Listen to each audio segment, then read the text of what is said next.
Hello, Jay.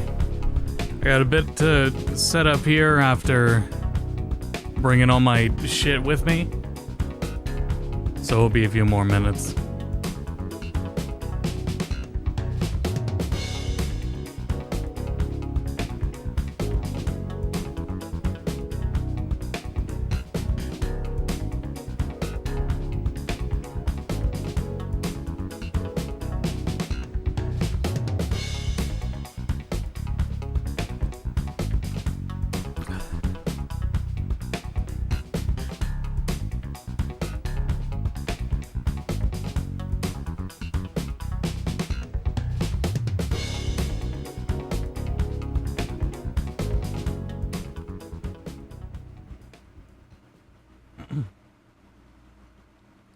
I have to also check my story progress.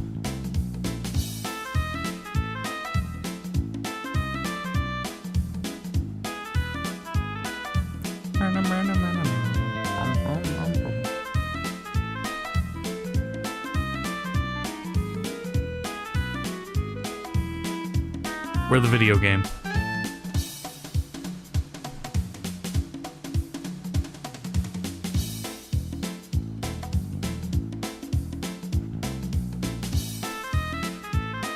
Where's the video game?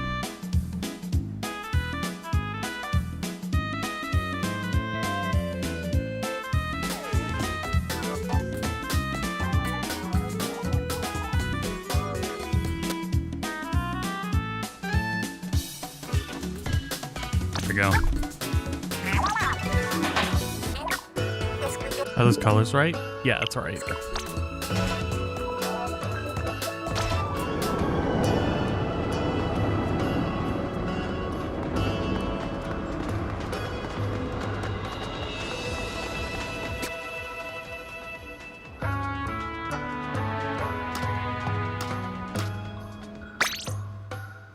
Alright, so let's see how far I got, because I did play a bit of this for thing for Tom when he was playing it. I recorded it for something that'd be a clip. But I have to check how far I am, far in I am.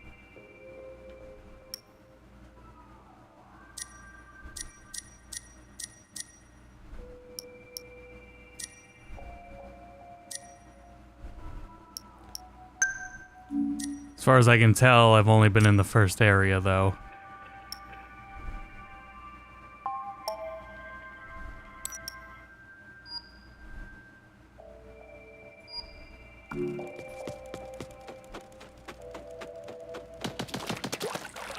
Damn, that's slow.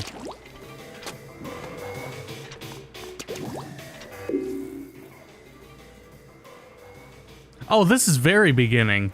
Oh, this is literally just the opening cutscene. Did I even do this, Kettle?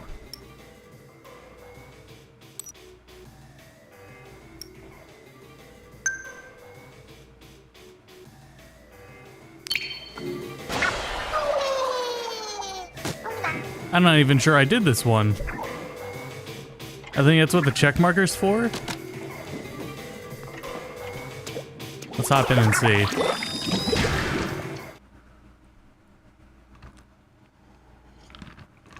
Well, that's a relief. I thought we had to go up to the first boss again.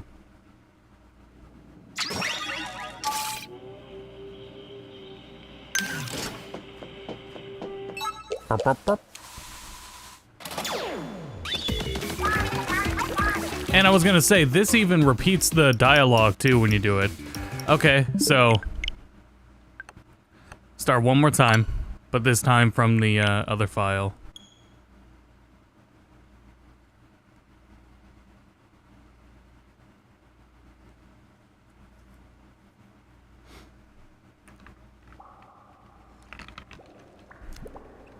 Start with a new save and just see the opening cutscene and then swap back.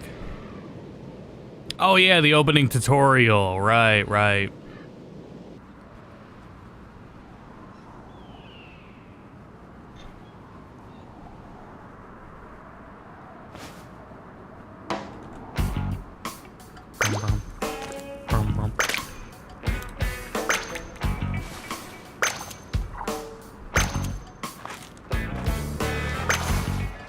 The options are pretty underrated, actually, now that I think about it. They definitely give you a lot of options to work with. It's time for Little Buddy.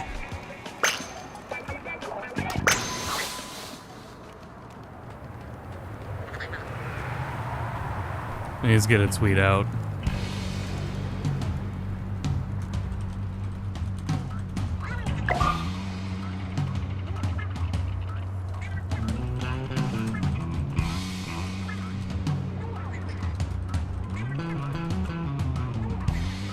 And gyro's enabled. Did I put the link in the tweet?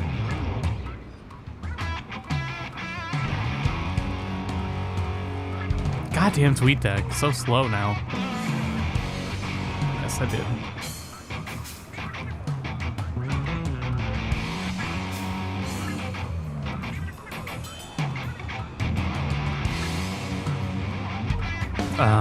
Real quick.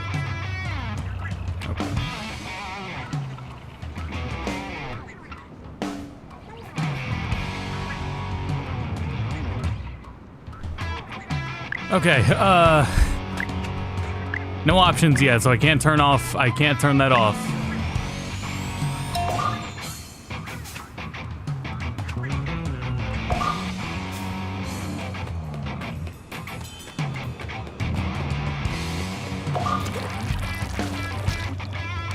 It sure is. The OBS display is kind of lagging more than usual, so I hope that's just, once again, only OBS.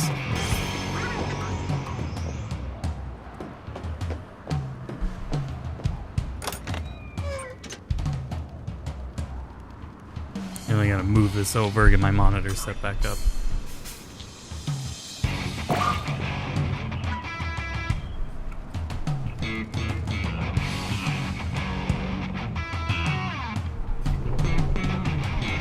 Okay, we're good to go.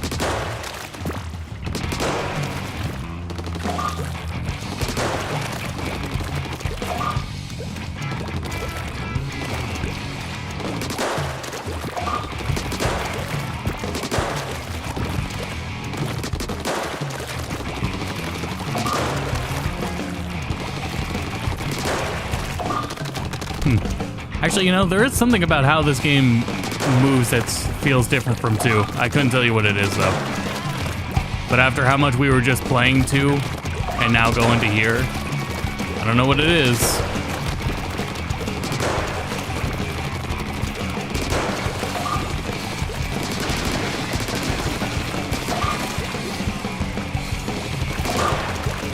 But yeah, once we get out of this tutorial, we can talk more about everything. There we go. I gotta turn this down. This game's not as quiet as the prior ones.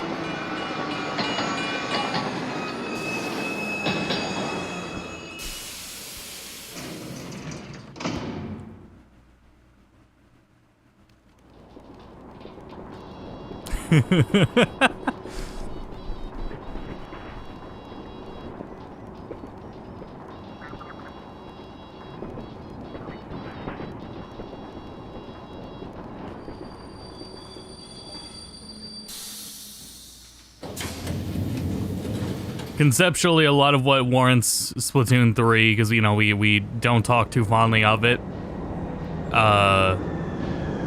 when we play the multiplayer. The single player is fine. The single player carries it. And perfectly warrants there being a Splatoon 3 in the first place.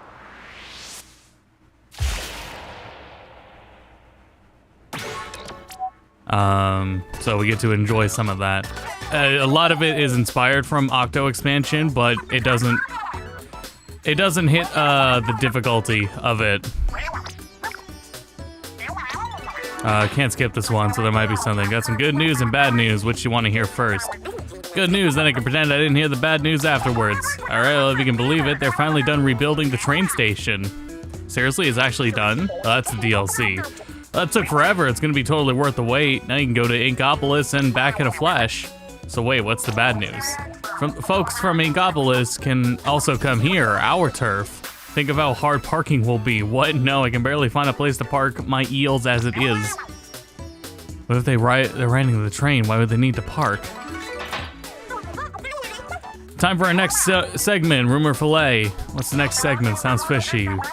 Would be this rumor about the spaced out wretches packing Inkopolis Square. Yeah, I did hear about that. You think it's true? I have seen fewer people from Inkopolis Square in Turf War or punching the clock. Hey, right, now I think about it. What's up with that? They find out how rad the Splatlands are and now throw in the towel? I know, we should go live from Inkopolis to get the truth. Big man, are you just angling for a way to expense a trip to Inkopolis Square? I just thought it'd be cool for our viewers to see another side of Inkopolis. Breaking news, hot off the presses. You got something, big man? Let's hear it. This was my story to break. The great Zapfish is gone. It basically powers the whole city. We need to get it back soon or it's lights out. Time to conserve. Turn off lights, set the temp to a cool 90 degrees Fahrenheit. Fuck off with that. That's 32 degrees Celsius and it is not cool. Call us if you find the Zapfish. And that's it for now. Let's get out of here. From Splatville, that's a wrap. So that's interesting. They put the DLC stuff first. Welcome to Splatsville, the place where to see and be seen, the hottest spot on the map. You want to make it in this town, you gotta be the freshest. And how do you show off your extremely fresh self? Online battles. Fuck that. Seriously, if you start making waves in battles, everyone here will know your name. Hey, check out the train station. Back, looks like you can get to Inkopolis Square and back from here. Wait, what?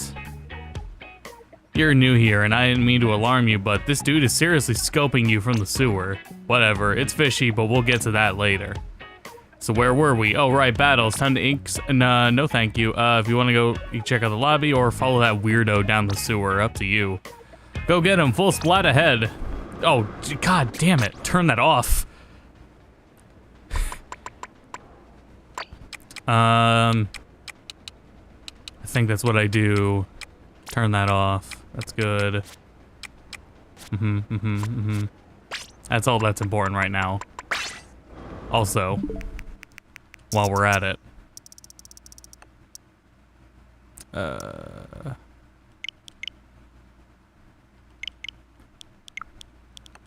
Spoon 3. There we go. Okay. Nice.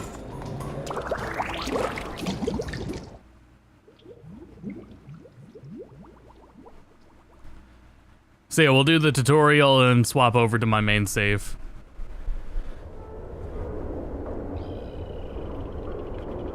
Near.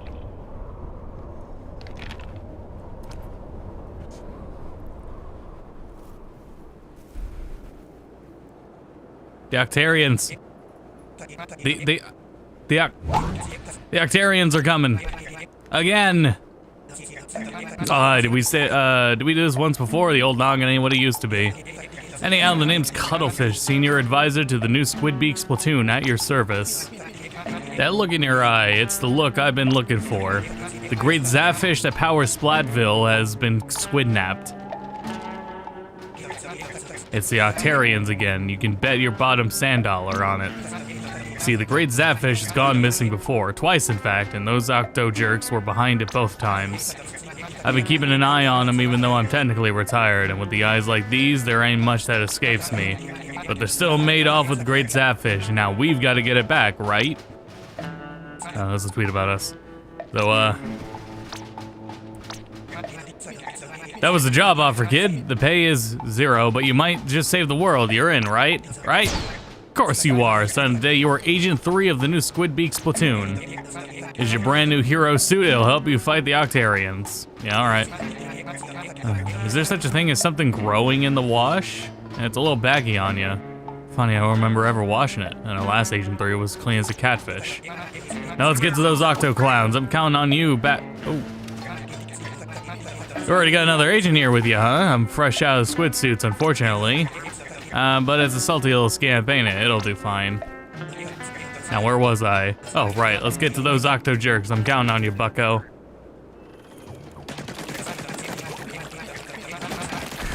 Look away for Octo base. Keep your eyes... Fuck. Mind the fuzzy ooze that's all over the place. Touch that stuff and who knows what'll happen.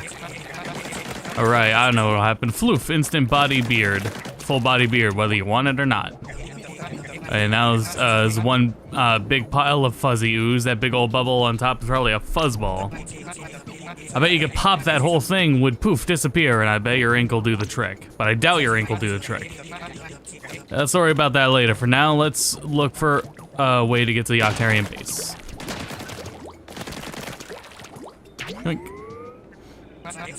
This whole place could use a shave or a shower or whatever cleans up fuzzy ooze. I'll do, if anything happens to small fry, I'll cry.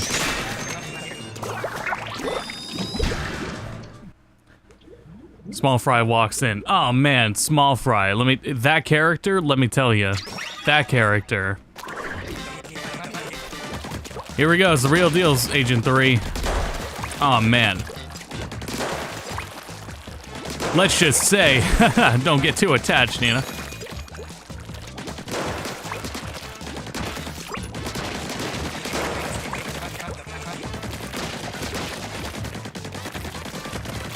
Use the right analog stick to look around. I don't even know if all the balloons are... Oh, that reticle stuff is new, and that's a pretty nice feature.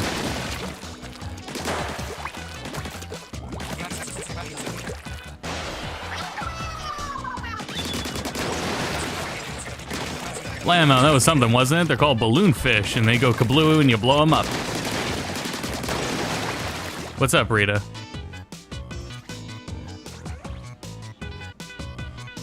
Just attention, okay. Threw up earlier today, so just making sure.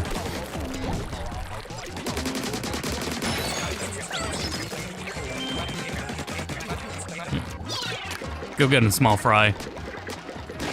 Yeah, so small fry works as your throwing sub-weapon. It's a really cool idea. Like that.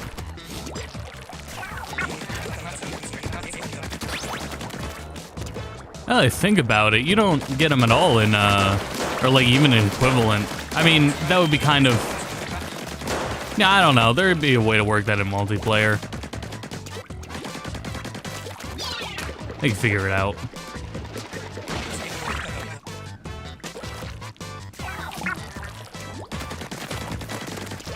Not with the team that's been working on 3's balance, though. They should,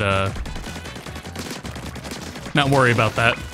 More important things to worry about.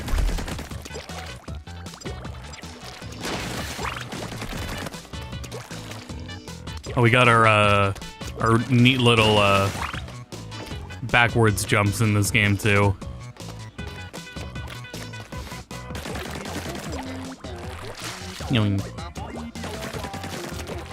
I guess I'm gonna turn the game back up now. Yeah, it was just that opening music that was louder. Octo Trooper ahead, it's a real live enemy. Get ready to splat with ZR, Agent 3. Real quick before you go and engage, when you go in, gets tough, the tough hide behind walls, no shame in it.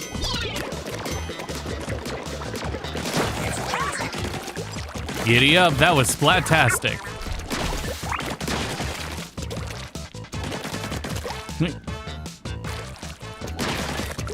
No real point to destroying them, but here we are.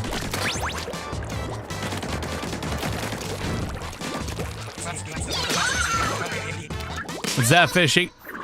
Never mind. That jingle's not as good, but that's alright.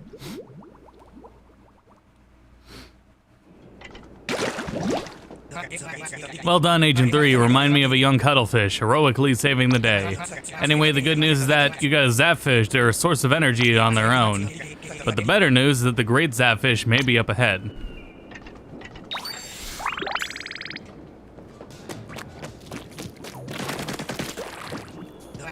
Oh right, I plumb forgot about this fuzzy ooze, and the blasted fuzzball is just wobbling back and forth, taunting us. Is Small Fry Buddy chirping about something? You know, that species is rumored to have a big reaction to power eggs. Why don't you toss a few of them at your little scamp? Yeah, it's worth a shot, right? Try aiming the right stick to power up your buddy. Oh, that did something. Try throwing it at the fuzzball.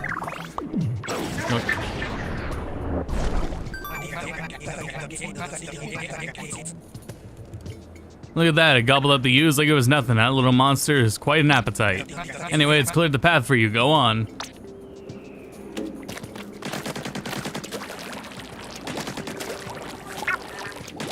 So we got other ones we can get rid of. Depends what else they get rid of, though.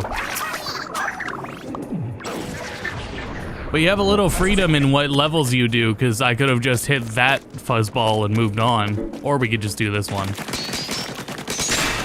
The fucking tea kettles aren't hidden anymore. They just are covered up. Makes a lot more goddamn sense. Much easier to find.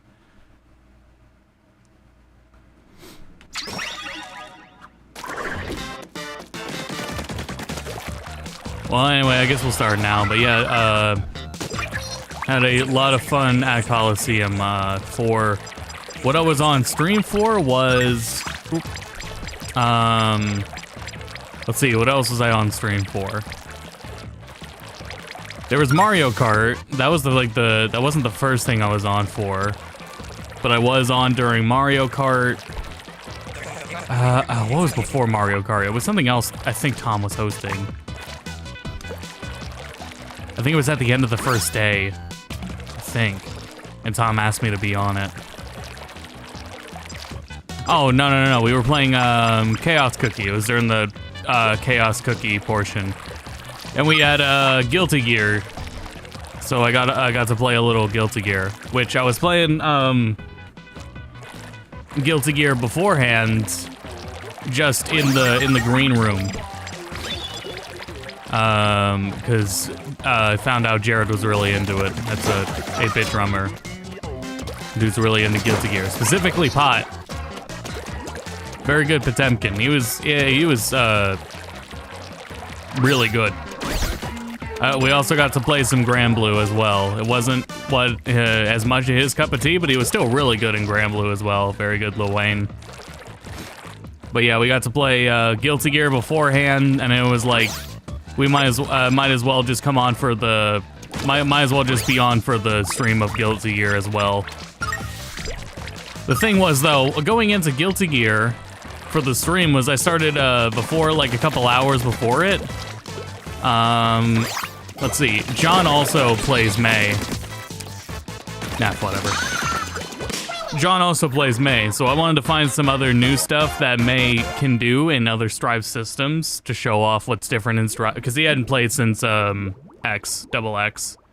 So before Exert, he hasn't played since then.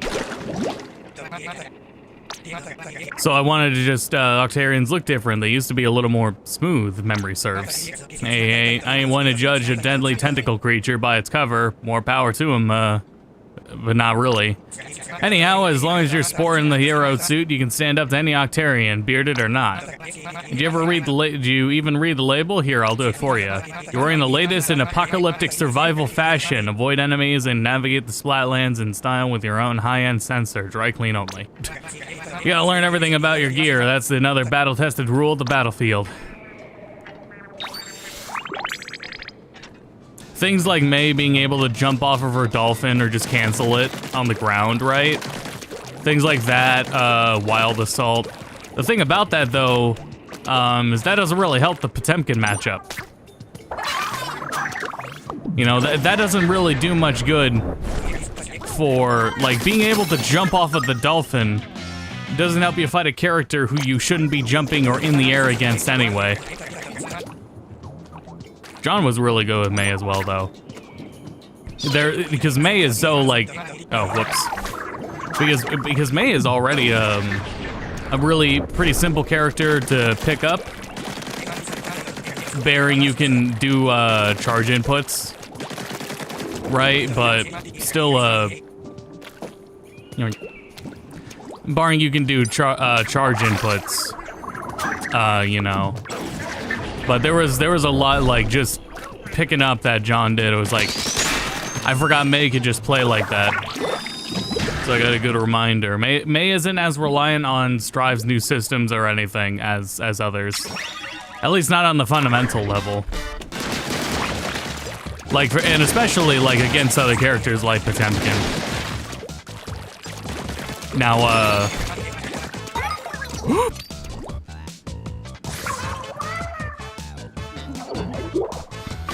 Fuck. Let's try that again. So yeah, that was a bit of a waste of time. Not just like playing May. And just trying to learn new stuff immediately. But either way, yeah, no, it's, and I was thinking, you know, it would have been nice to fight some other characters besides Potemkin. So I was hoping for more, what is it? That's why I wanted to get on in Granblue, at least so I didn't have to fight Potemkin. But Jared's Luane is still scary. It took me a bit, and there's something about being able to focus in an environment like that, actually. It was, that stream room was really damn loud. And as we know, I'm not usually the best with loud noises. I'm surprised Rita was pretty fine with how noisy it was. Like, she hardly cared. You would think she was deaf if she didn't have, like, certain reactions to things, like her name. Anytime anyone opened the door, she would look up. There was also a bingo segment, and she reacted to the roller with the numbers in it. She reacted anytime John started rolling that. We have to go that way. Oops. There you go, buddy. Thank you.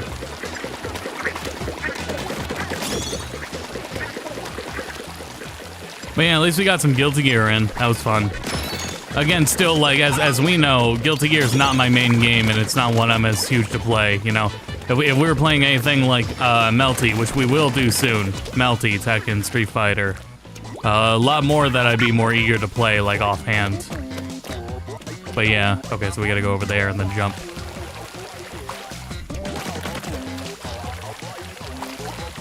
But Guilty Gear really is just that game now, where it's gonna be what a lot of people want to play. At one point during the last day we were there, we were still playing more Guilty Gear, and also playing what is it? I wasn't just playing May. I played a little Elfelt, which reminded me why I wanted to learn Elfelt in the first place. So I don't know. I might. That's my shoe, not Rita. I might still try to pick up Elfelt before next Guilty Gear stream, when Slayer comes out. What the hell is that on the ground?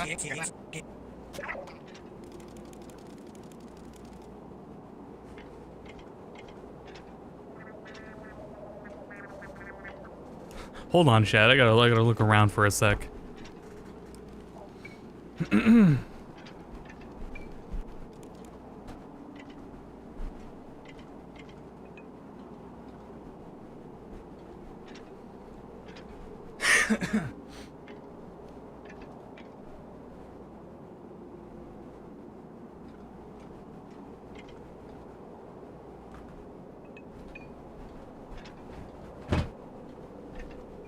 Sorry, I had to clean that up.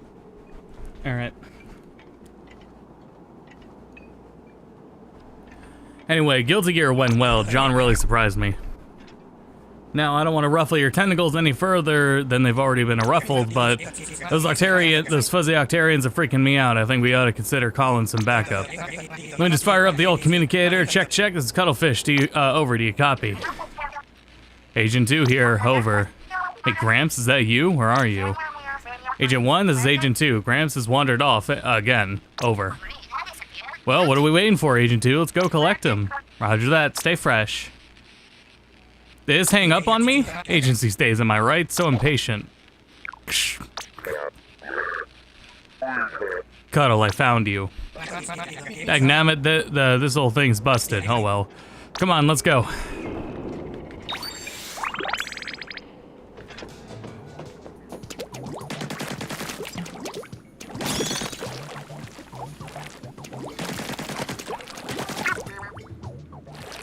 See, I wasn't about to totally underestimate, because if someone's going in on Potemkin, that's scary. That's a scary place to, like, start your fighting games.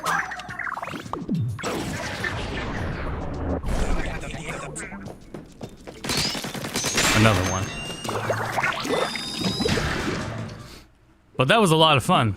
That was still great that, you know, get to play fighting games anyway. Steam Deck was great for that.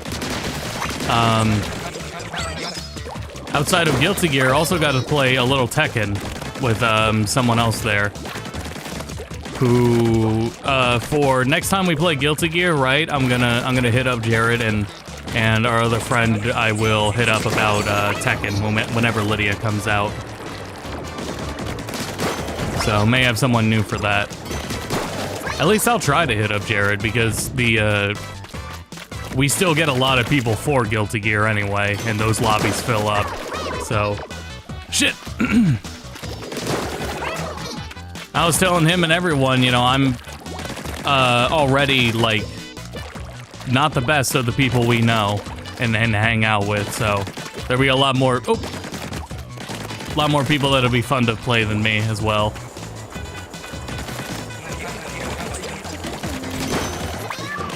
But yeah, very good, fun Potemkin to play. Although I am with like big bodies, the big-bodied characters, that gets a little exhausting to fight against. And yeah, I had to just like really fucking focus to be able to like just even get some wins in, and only some.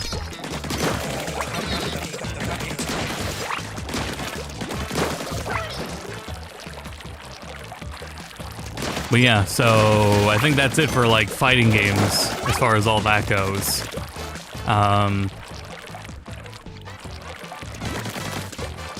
Next up was Mario Kart.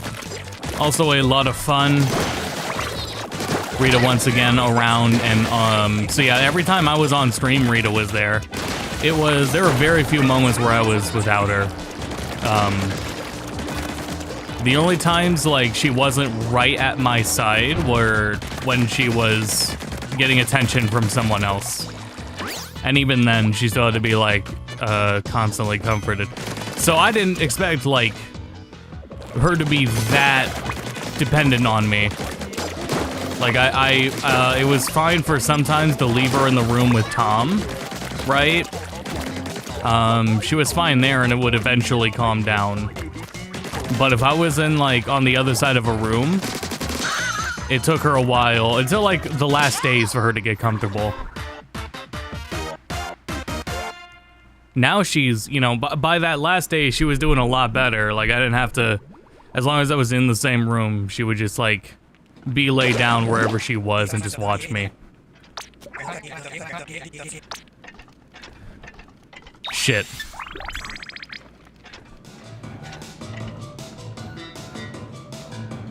Hold on.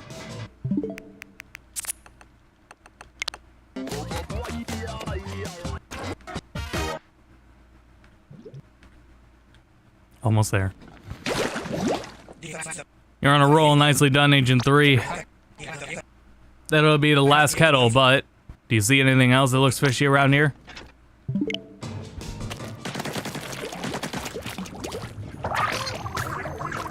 Oop, oop, oop, oop, oop.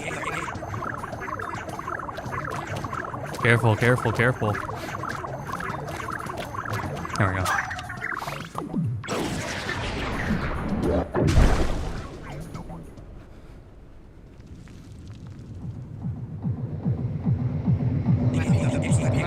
Incoming, something's headed this way.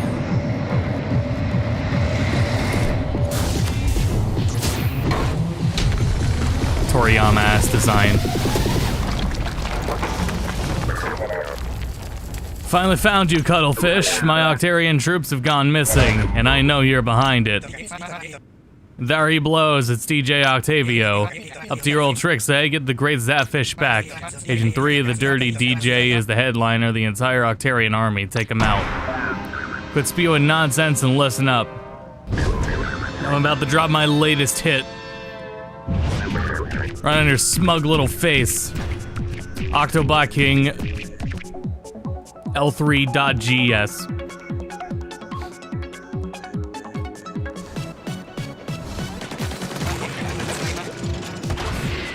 Incoming punch. So now he gets to be the first boss. Hell of a downgrade. The environment is sick though. My Switch, we were trying to use my Switch for Mario Kart and it fucking couldn't connect, it couldn't reliably stay connected in wireless play. Really concerning. Drill punch, dodge. Oh. Alright. Really concerning, I don't know what was up with that. I wouldn't say it's because I launched Switch, but I would say it's because I've just had the Switch for a long time.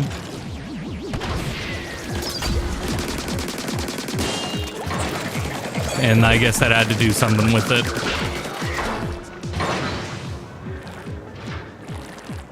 I don't know, concerning, because you know, we put in another Switch and then that one was fine.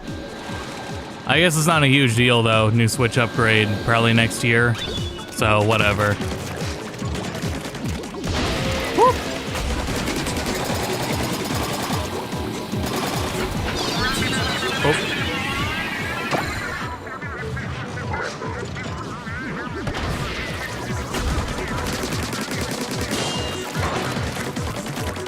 That was a complete accident, but we call that intuitive game design. Oh. They fall out? No, not yet. Keep your fishy junk out of my mech.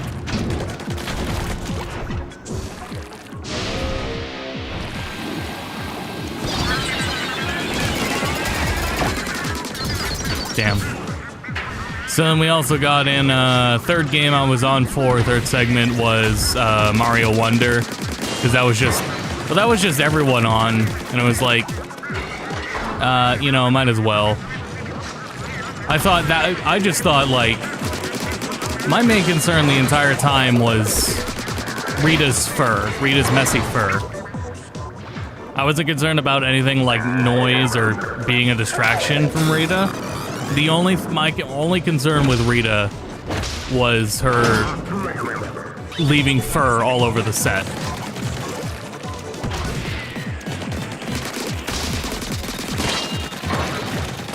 That was my only concern. Didn't seem like a big deal, but I did notice that they were actively cleaning it.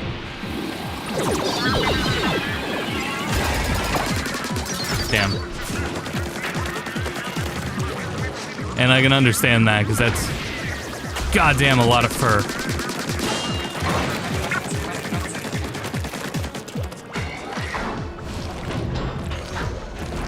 But, you know, as far as uncontrollable, like, variables in a live stream can go, Rita was far from, like, the worst thing. Really, so, like, yeah, really the only concern I would have had fully would just be, the amount of fur she's gonna leave behind.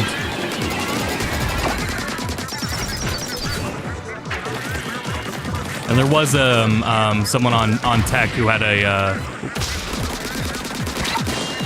an allergy concern too, but thankfully that worked out. Wasn't a hindrance. Every time, so sad.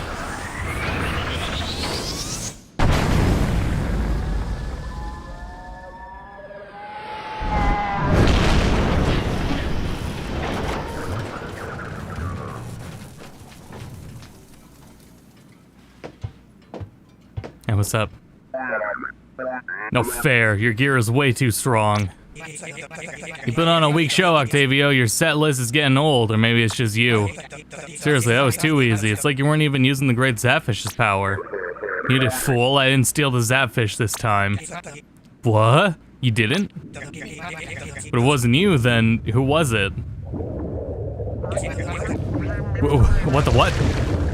Fuzzy ooze. Fuzzy.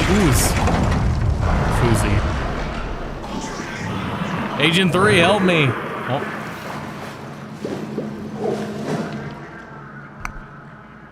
Uh-oh.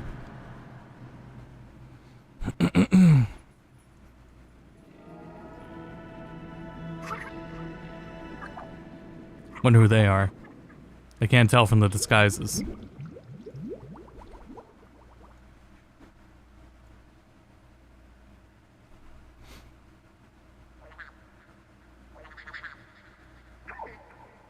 Team Rocket. Oh. Might be onto something.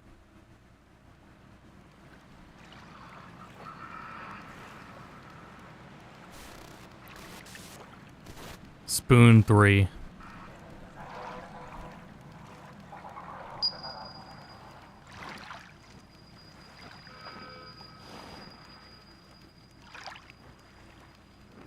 When I went into it before, did I lose all my stuff?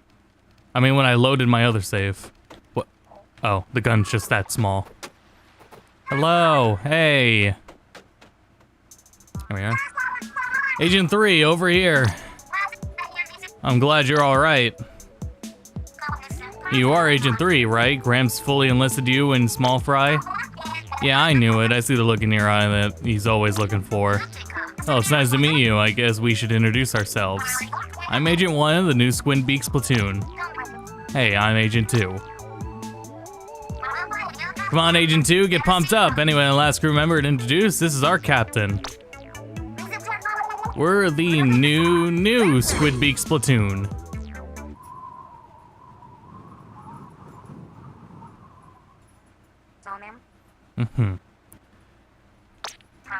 Anyway, it looks like you and Gramps got separated in that fall.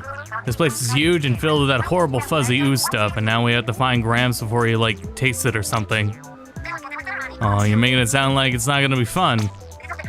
But seriously, please help us look for Gramps. So, oh, they're in. Probably just excited about looking for someone else's grandpa to speak. So Gramps reeled in a new Agent 3. Glad to have you. We've never been here before either, but here's the tour anyway. We think this place is called Alterna. Who knew it was beneath the crater this whole time? We count 6 different islands so far. What should we call them? Sites or something? Are you even gonna mention the humongous rocket over there? Look at that. Way to steal my thunder. Anyway, we put a tracking device on Gramps, as one does, but now we're getting a strong signal from 3 different areas. Agent 3, your mission is to check all 3 of those places out. We upgraded your map a little. Tell us about how much you love it. Now it tracks the places you've already visited and lights up when you're near anything interesting. Like when I'm nearby? Or buried treasure, I guess. We're here to look for Gramps, not treasure, and I hardly think Agent 3 needs a Cali tracker. Anyway. Wait, Agent 3 is totally out of power eggs. Did you lose them all in the fall? Yikes, your hero suit is messed up too. Oh, don't be dramatic. I mean, sure, Agent 3 will have to collect power eggs and upgrade from scratch. I guess an explanation would help.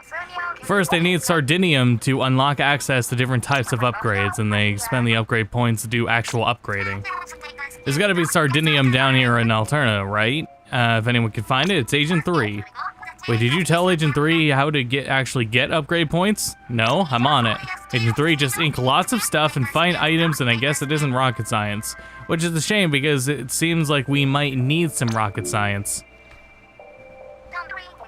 Never mind that for now. I'm getting a strong Gramps-like signal from the next site over. Go check it out. It's so weird how short the gun is, but she's still holding it like it's longer. No hit run? Alright, bet.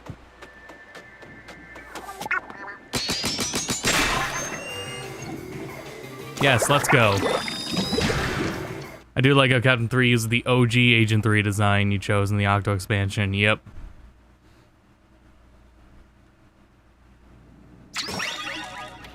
But we went with everything the same anyway, so... You hear something? Activated. System check, okay. Authentication, all systems normal. Commencing biometric scans. I do not consent to that. Scan complete, no matches found. Commencing registration sequence. Good day, my name is Orca. I am what you might call a navigation system for Alterna citizens. Whoa, where's that voice coming from? Welcome to Alterna, citizen. Please enter your identification to proceed.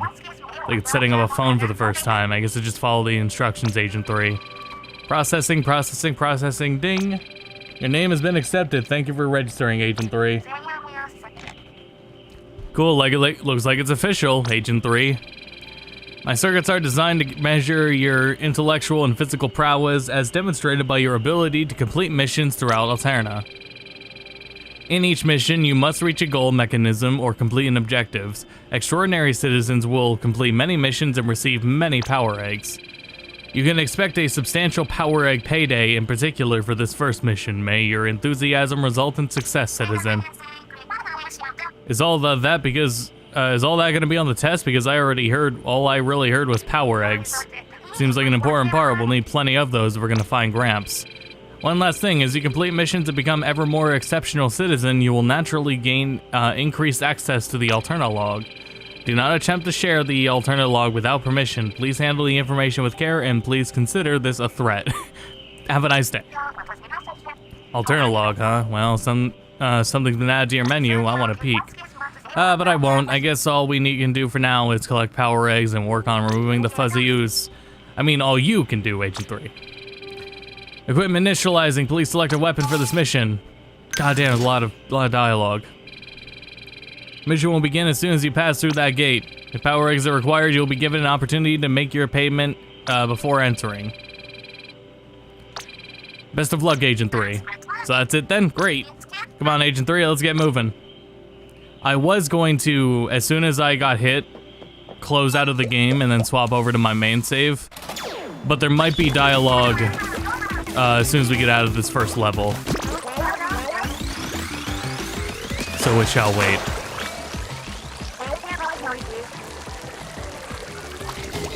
Oh, you jumped way higher. No, it's worth it. No, it's not.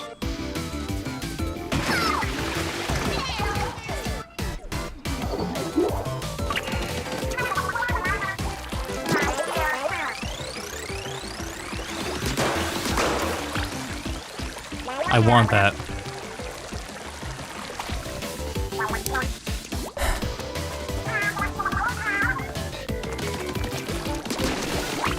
I don't want it that badly.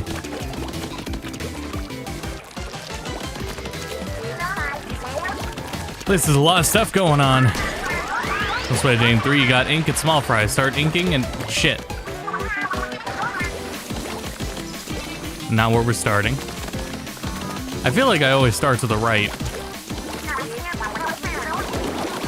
I actually played more of this on emulator, so I could catch up further to where Tom was. Also, I've edited Tom's playthrough of the game, so I've already seen everything about this game's story mode. I just haven't played it myself.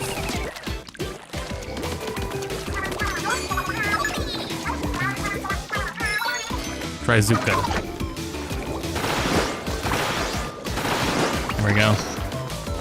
Oh, I blew it. There we go.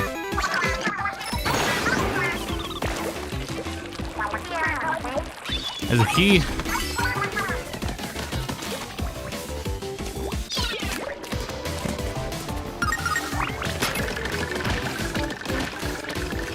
A lot of really cool concepts to this game. And it's single player, a lot of nice experiments that make sense.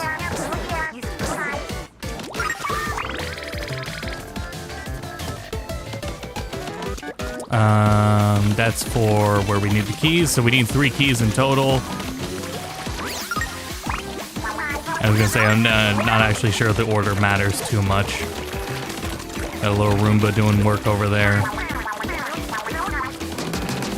The Roombas are called squeegees.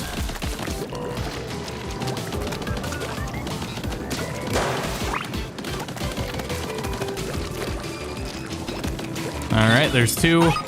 Third's over there.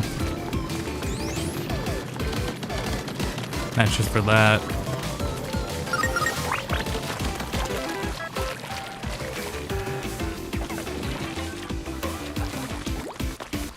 That doesn't go that high, does it? No.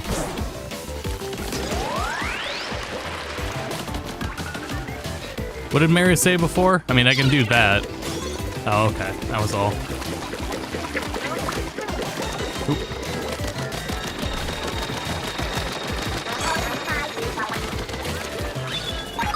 reading a post about a tweet, rather, how Monolith is in a good spot with how many video game closures and cancellations are going on right now.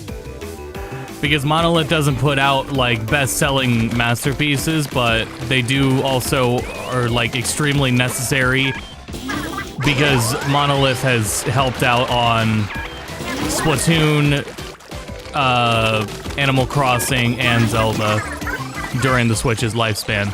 Now, the other reason, the actual reason, is just because they're a Japanese company. You can't do layoffs. Get to know Alterna, your only choice. Like all of Nintendo and most Japanese companies are safe.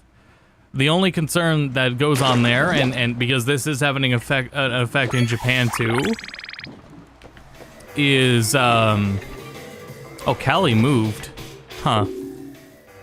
Interesting. What's Callie say? You can jump back to any previous kettles directly from the menu. Huh. Okay, well now we're gonna swap over to my actual save file.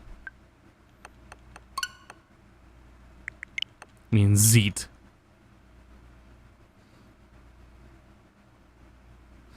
The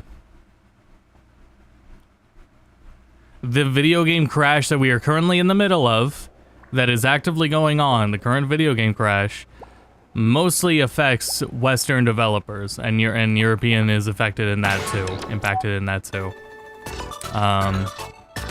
It's not as nearly as prominent among Japanese developers. Because layoffs can happen, but what can happen is cancellations of projects and moving staff around. You know, they're not going to be laid off, but they can be moved around. So Square already said, like, months, like at the beginning of the year, with the new CEO's plan is, yeah, see, Callie gets moved back here if you leave and come back. Even though I've done literally nothing here besides this first level.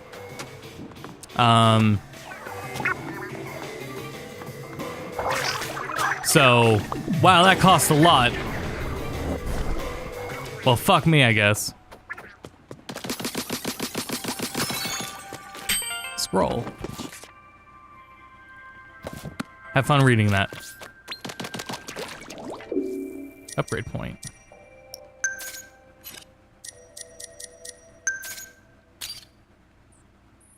Oh, I wonder if there was dialogue upon finding that out. Well, hopefully not. Anything meaningful.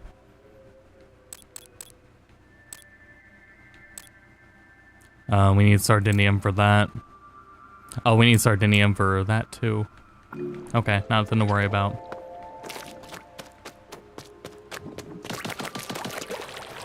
So yeah, Square at the beginning of the year was like, we're going to consolidate our projects, focus less on having so many tiny projects, and instead focus on our more major ones. What do you see, little guy? I can't ink that. I think he's... The idea is that Small Fry is able to find hidden things in the ground, but I'm not sure what he's finding here.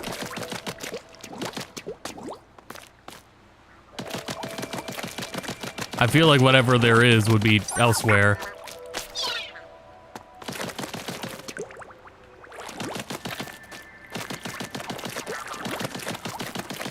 So Square and other Japanese developers don't need to let people go or shutter studios, but they do need to rein in and focus on larger projects. You can't, and even in general, like, that's not even like as much of an industry thing. Square last year did way too many games. They published way too many games. They were overlapping and competing with themselves because they did so many. Their release schedule was completely fucked and oversaturated.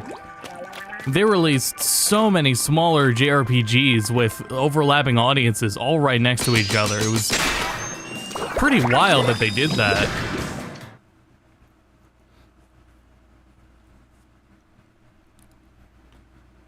And And this is the consequence of that. Like, there was a bunch of awesome projects that got out last year. But there was just simply too much overlap.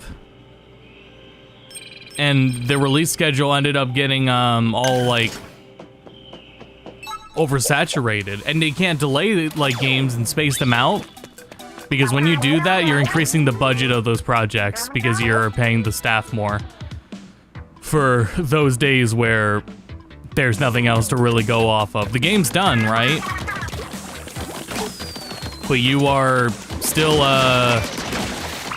paying staff and they're on a payroll even if the game's delayed and not anything's happening. That's why you can't like indefinitely delay projects.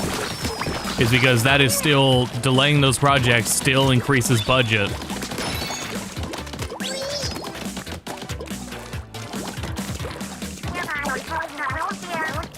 For me out there, I tilt R to peek around the corner so I don't get ambushed.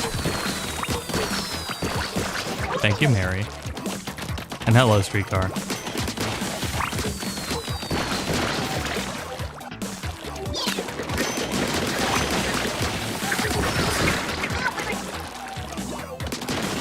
Huh. Small Fry fucking perished.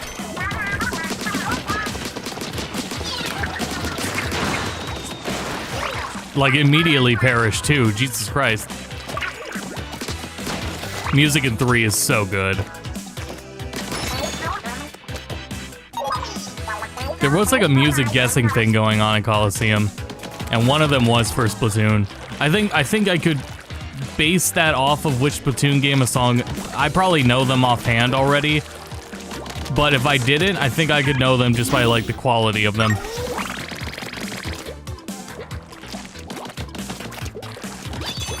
Straight up, if it sounds like some of the best music in the series, it's probably gonna be from 3.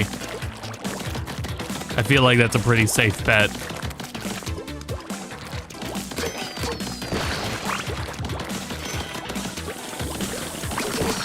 They also do have different styles, yeah.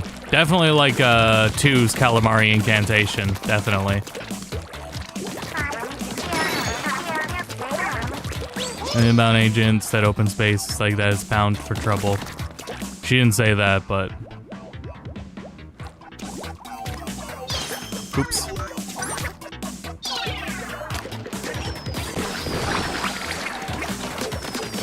Thank you, Small Fry, for your noble sacrifice.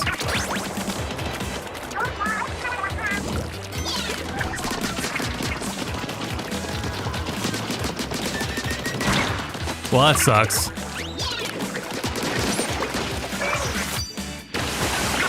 And at least I got that anyway.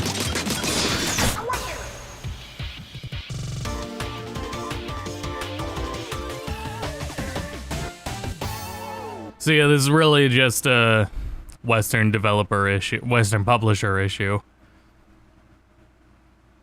Like, Monolith wouldn't be in much trouble at all. You know, like, some of the... It's crazy to me every time there's, like, remasters for things like Star Ocean, and it just turns out that all of the original staff have still just been at Square the whole time. Just working on other things, or just, I don't know, shit that hasn't come out or won't come out. You know? They've just been there. And moreover, I was reading into how... The fuck? I covered that ledge so I couldn't see it. What caused the Big Bang? You. Video game development is getting so expensive these days, and projects are getting even longer. So much so that, oh, Jesus Christ.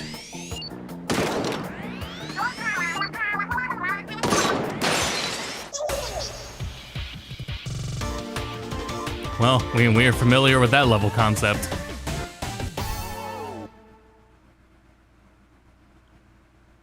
Video game development is so, for AAA games and even these quadruple A games at this point, they take so long and they cost so much money that that's a decent chunk of your life. Those projects are the next 5 to 6 years of your life. And for someone like Nagoshi, working on Yakuza, that series is your whole life. You might want to do something else with your time, you know, with your limited time on this planet. You may not want to spend like all of your life or even your next 5 to 6 years working on those projects. There might be other shit you want to do.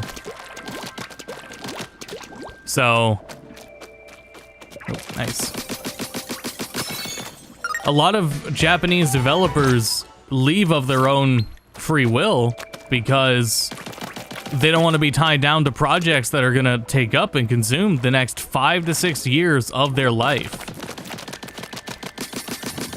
So that is to say, in every region and in every respect, indie developers and indie development is really flourishing, and the place to be. 100% games are too bloated. Yeah, it's not even just. They are factually, like, you know, probably are making games that are worth $70 worth of content. Do you really want to play a game that has $70 worth of content? Is it that good enough to play that long? 7 Rebirth for 100 hours of that, I don't think so. Xenoblade 3 was not $70, but it very well easily could have been because of how much shit was in that game. Tears of the Kingdom, easily $70 worth of content. I'm good. I'm not gonna finish it. Games don't have to be that large. They don't have to warrant that $70. They just, it's not about paying that much for the games. It's just that making a game that is that large, I don't want to play it. I would rather it was smaller. Hold on, I think Rita looked really cute, but I woke her up.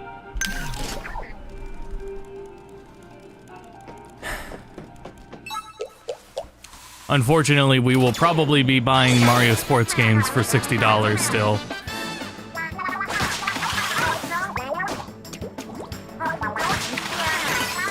Get used to this theme.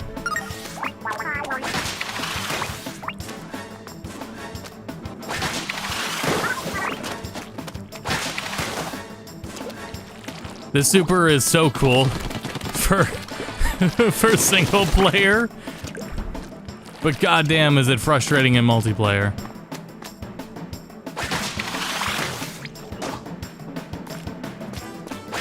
Oops. There we go.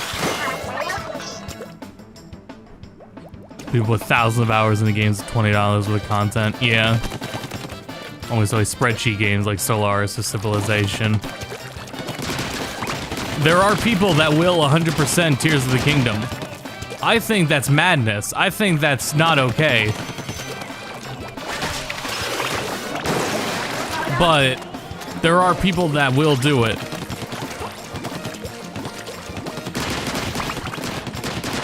But yeah, it's not a question of, like, can a game warrant being $70? It's just, do we even want to play games that cost that much?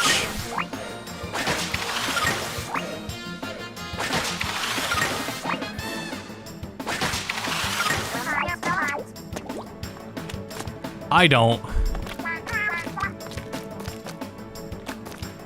That's something I've discovered this year, is I do not want to play games that are worth $70. That's too large. You know, Rebirth was incredible. Rebirth is an incredible fucking game.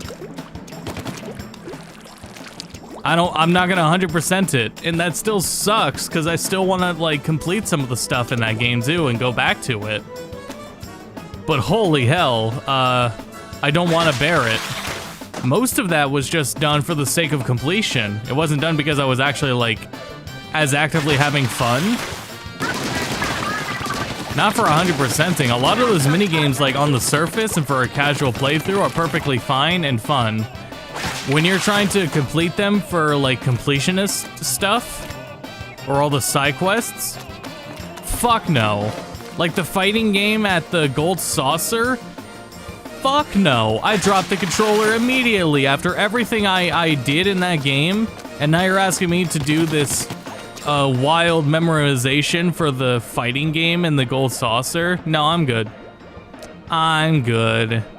This is stuff that is for someone, but that someone is not me.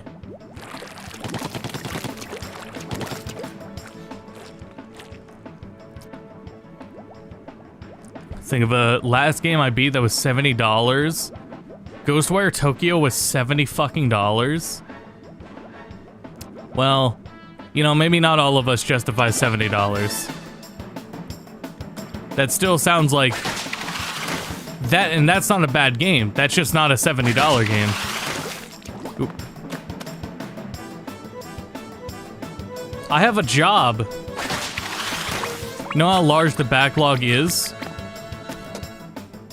My job is playing video games and I still don't have time for it. I gotta play JRPGs and I'm still complaining about how long games are. So something must be fucked. You know? Am I really gonna have to just climb my way back up?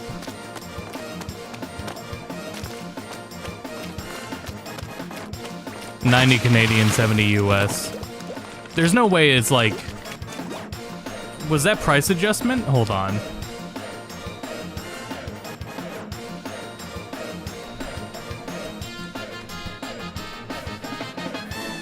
No, that shit is $60. So, that's a price adjustment. What I missed so far? Not much. Death.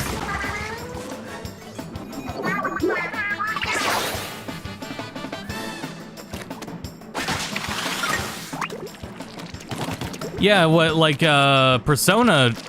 I mean, not every JRPG should be Persona length. Not at all. Trails games are kind of fucking pushing it, too. I don't know, man. I picked a really unfortunate genre to like love.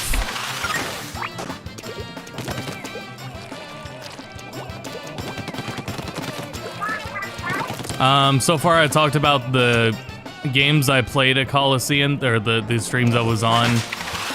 So for Fortune Cookie, with Guilty Gear. And then Mario Kart, and then Mario Wonder. And then talking about Rita's experience. I didn't really finish that because we got sidetracked, but... Because we got sidetracked by how fucked the industry is right now.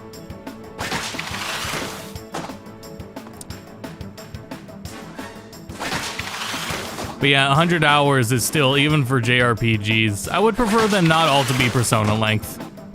I would very much prefer them not to all be like that. 50 hours, good. Persona, we're talking 100 hours? Well, that's 100 hours main story also, so that is different. 100 hours main story? Please don't.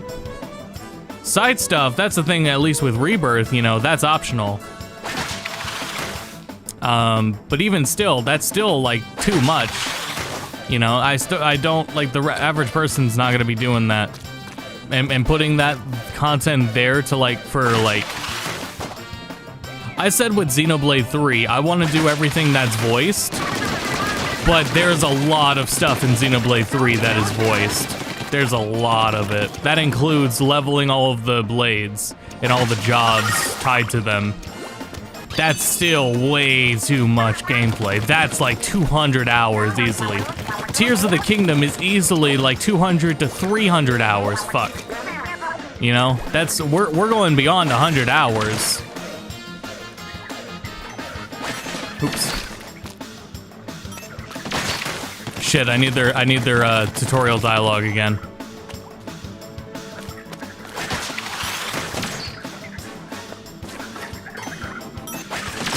Ow.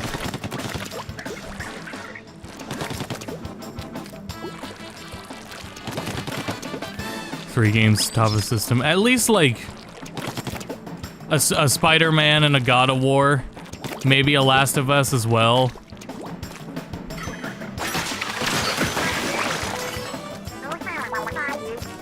And Steam shows the tax price. Or about the game's price. I was gonna say, that'd be fucked up otherwise. There's still, I'm used to still, Nintendo Wii games being $50. $60 is still insane to me. Back in the day, Wii games and PC games even were $50.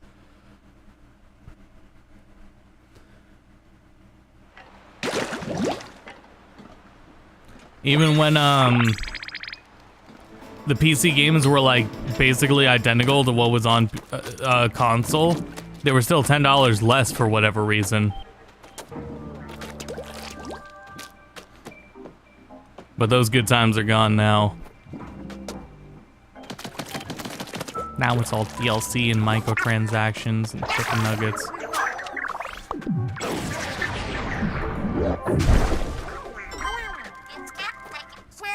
Hold it right there. Who are you supposed to be?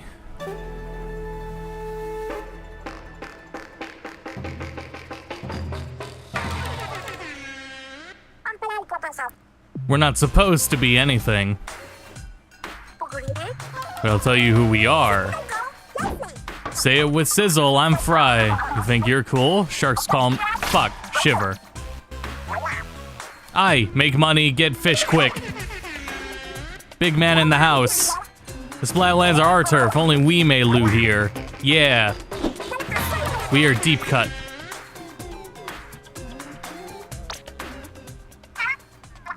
I love them. Whatever, what do you want anyway? Wait, did you say deep cut? Deep cut from the Anarchy Splatcast thing? Yeah, it's called a day job. You should look into it. Banditting is a real passion. Our real passion. Nothing can stop us. Hate to interrupt, Fry, but have you looked around? We've hit the jackpot. Who knew this was here? All this time, treasure was just sitting down here in the crater. Now it's ours for the taking. Good eye, shiver. So you're gonna try and stop us or what? As you totally can. We're taking it all for ourselves. She's doing the Jeb Bush. Oh, it's like they rehearsed this whole thing. They're totally pros. Shiver sweep. They don't seem scared. What do you have to scare someone? What do you have to do to scare someone these days?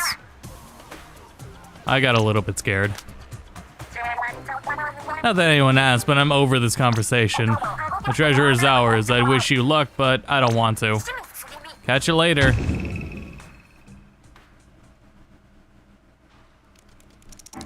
Okay. What's up?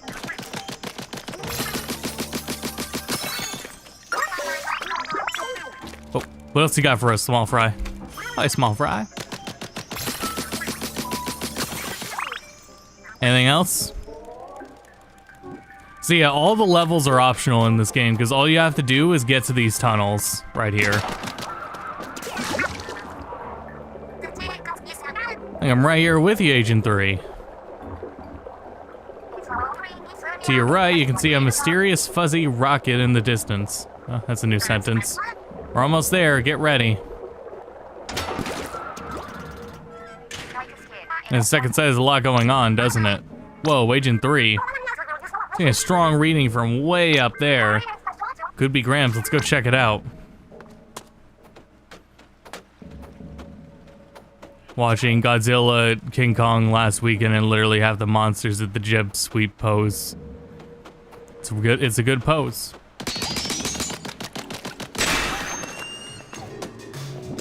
Twirling, swirling, whirling. God help us. So anyway, yeah, industry's fucked if you're outside Japan. In Japan, it's still rough. They have their own issues.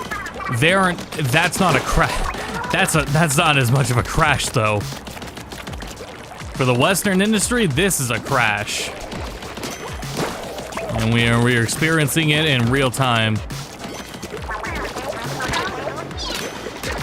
And not just canceled projects, but studios shuttering, lost jobs. Fucking hell.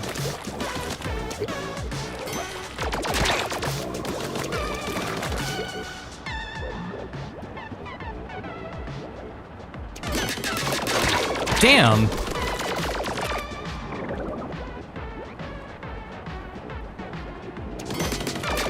Holy fuck, he's fast. Shit.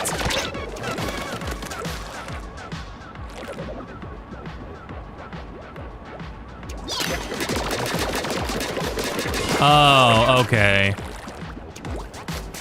Interesting.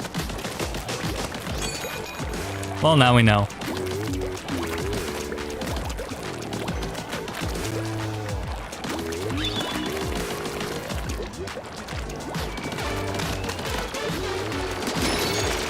Oh shit.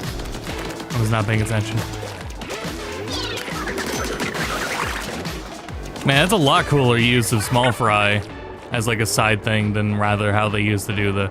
I mean, it made sense how they used them before, but the fact that they are like full-on distractions from any direction, and it's not just about lobbing AoE around them, I think that's really cool. That whole thing is spinning. Oh shit.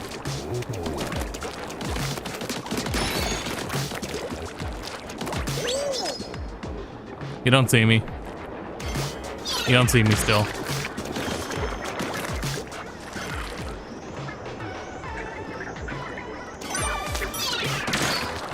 Nope.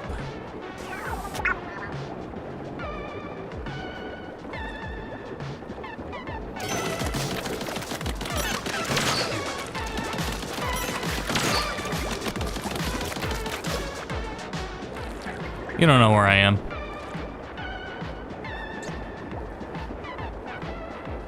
So, Rita did great.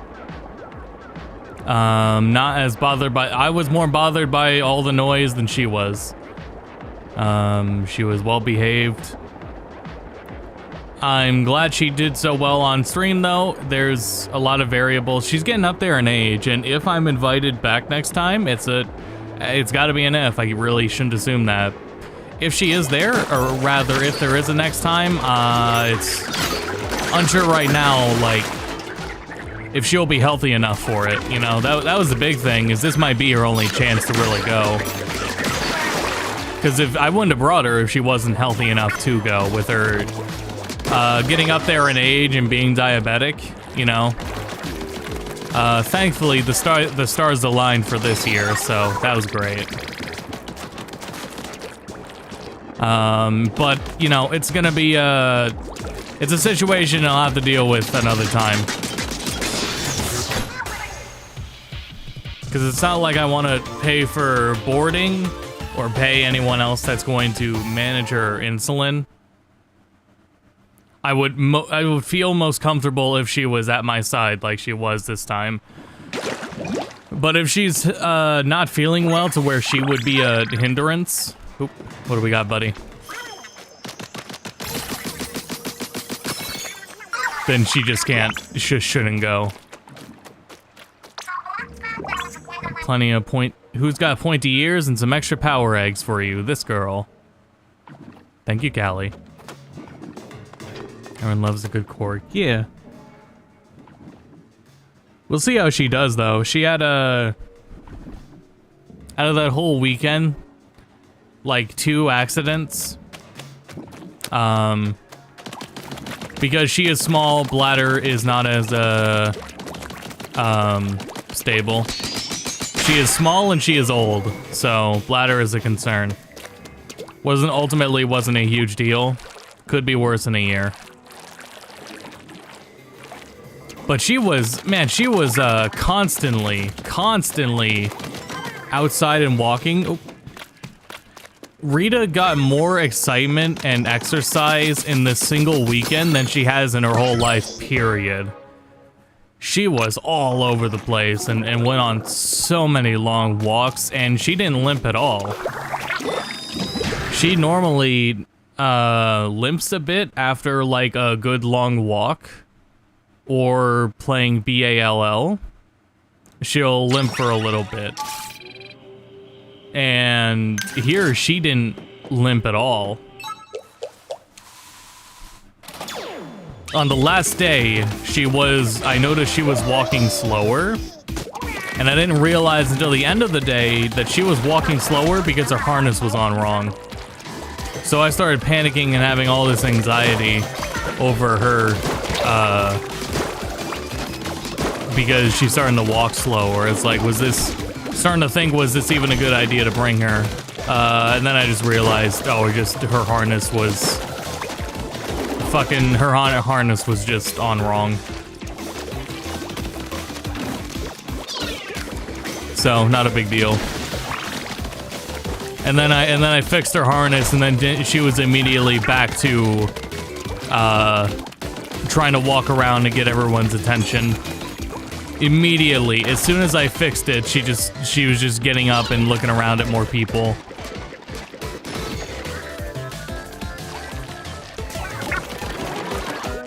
Like, alright, well. Solves that, I guess. Tentamissiles.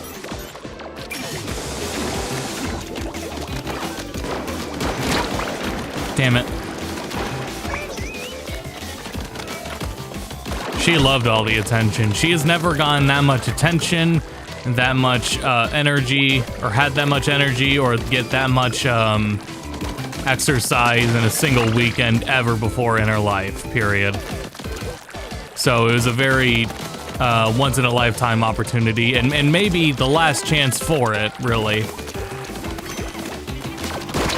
So I'm glad to have brought her and to make sure that as she gets older, she had this kind of experience at least once. But yeah, she was the star of the show, and she loved every second of it.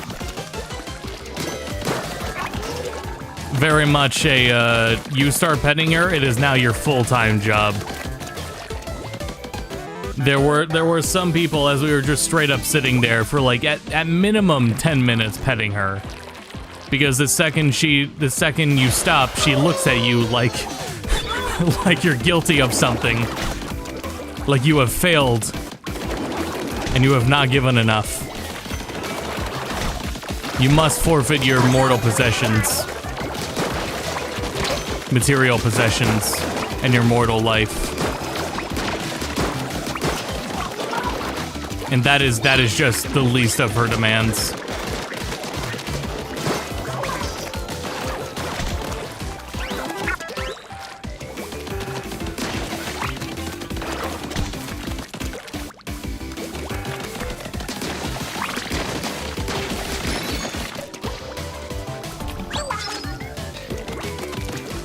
So, yeah, she did great. I'm very happy with how well she did.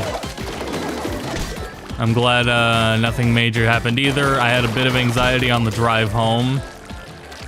Because it's like, everything's gone well so far, nothing's happened. Can we just get home and everything will be alright? And then we got home and everything was alright.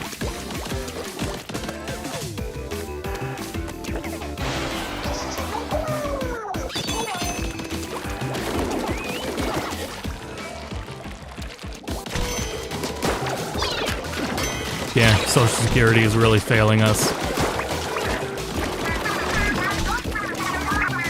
Octarian's away, basically a straight shot from the goal from here. That's this whole game, just straight shots to the goal.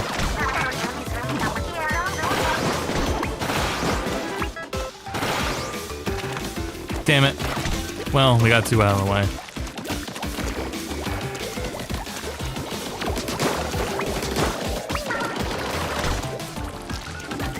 But yeah, without the Octo expansion like progression, they get to linear. They have all these linear levels and linear level design that gets to introduce all the concepts that they're working with. So the hardest shit about some of the mechanics don't have to be thrown at you right away.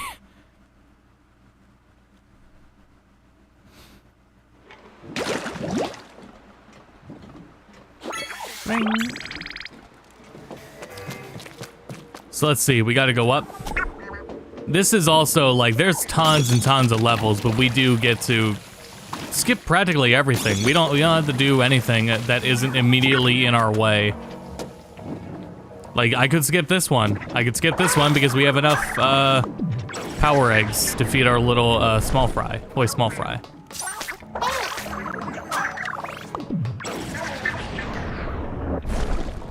And that's it.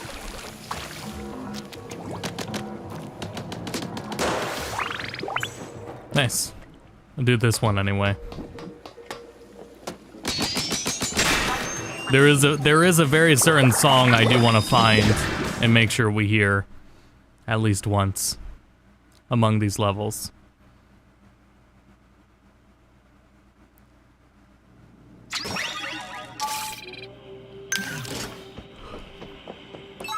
When I hear it, I will immediately know what it is. If anyone has played Splatoon 3 before, they know exactly what song I'm talking about.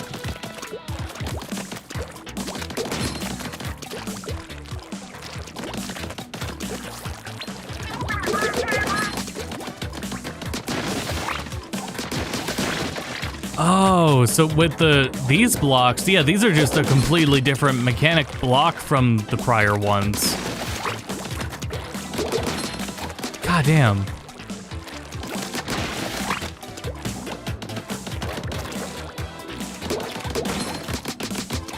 Yeah, that makes a lot more sense.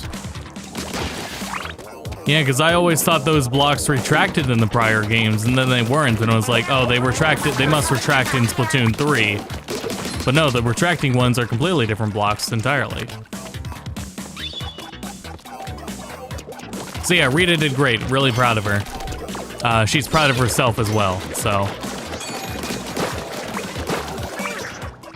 I don't know how I would handle any other situation, though. Magfest, or anything else that would involve me flying out, I'm still, like, really... Fuck, that was a good shot. I'm pretty unsure of how I would handle any of that, but I can't focus on it right now.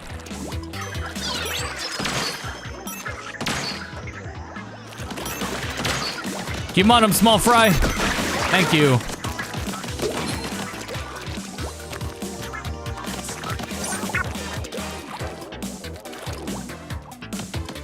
I have no clue which track you're talking about. You'll know what it is.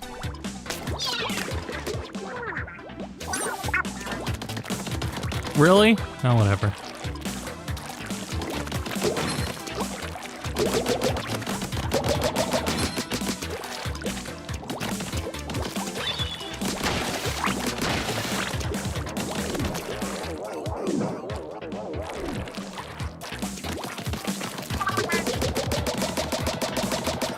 End of the road, or is it? Better fucking hurry. Sorry, what track? I guess we're all in for a surprise. One of these days.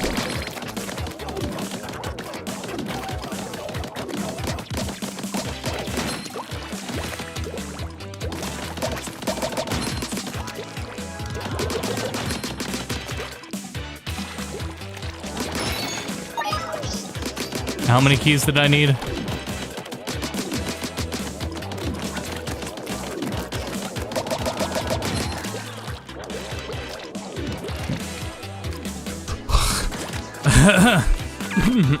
Jesus Christ.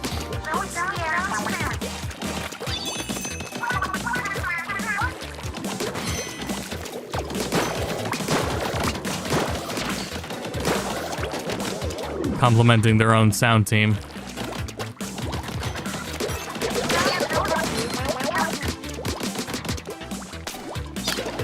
God damn it.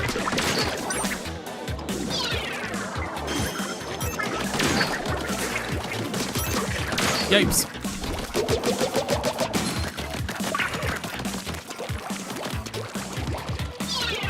God damn it. Whatever, at least we got it.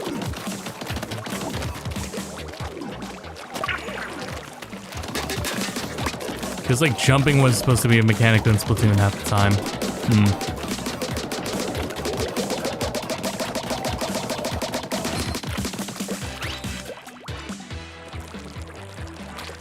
What, like monkey ball? Fuck!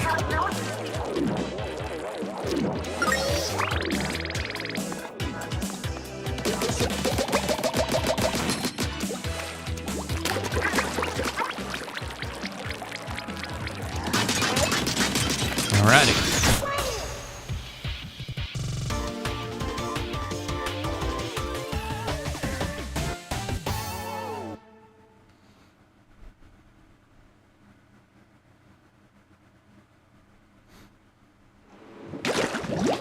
Well.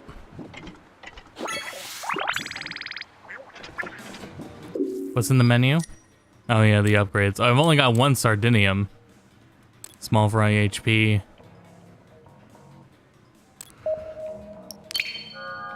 Yes, please. Increase, better hero shot. What does it increase? Rate of fire. Yes, yes, please.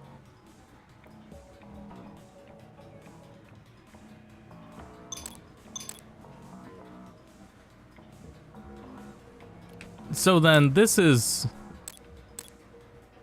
Oh, this one doesn't need Sardinium. I guess I misread that earlier. Oh, you have to unlock the tier, and then you get it. That's right. You have to unlock the whole thing. You have to unlock the whole tier at a time, and then you get the individual upgrades. So we need one Sardinium to access these three. That's right.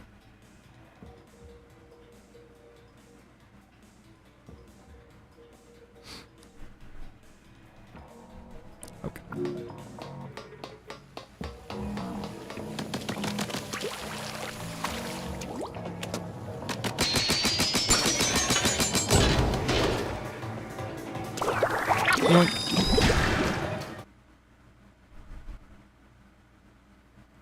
So what else? Yeah, we played a lot of Guilty Gear. I played someone in Tekken. Next time we stream Tekken, I'll invite them on. They played Azucena. We'll see how he does with those nerfs, but he was really good. I got like 3 wins. I had to play on player 2 side, and I got like 3 wins. And then I couldn't take any more games. Told me he has a roommate who plays Reina. Not so fast. So he didn't fall for any of the really obvious shit Reina has. You're pretty tough, I can tell. How about this? You call it quits, join my crew, and we split the treasure. Oh, you really want to resolve the Splatland style, huh? Fine by me. Dance battle to the death. Eels, get your wriggly butts out here. The eel deal, Fry. Up, up, up. Let's dance. So he plays Azucena. He usually plays Capoeira, but, you know, for obvious reasons, that couldn't happen. So he played Azucena. No, don't hit me.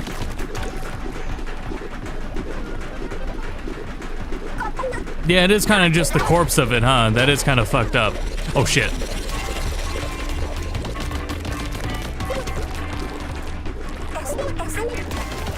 Awesome amount. But that was a lot of fun. Because it was I got to fight someone who was really good at the game. And also I got to fight them in more than one match. You know, it wasn't a, you know, because it's not first to 2.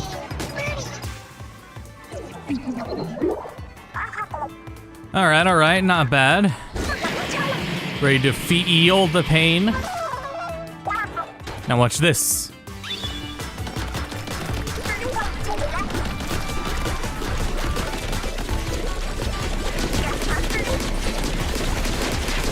So yeah, we'll hit up Jared for Guilty Gear and hit up I forgot his screen name, but we'll hit him up for Tekken. How do the eels feel about escalators? Look at the eels. Shit, I got a hint and I didn't read it.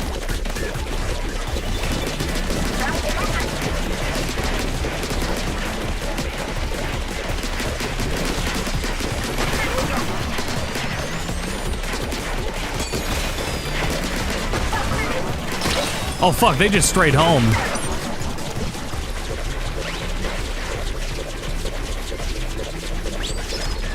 I wasn't ready for that.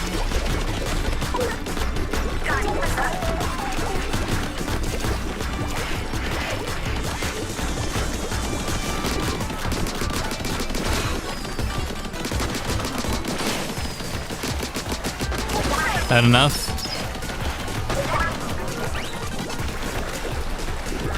Nope, still not enough.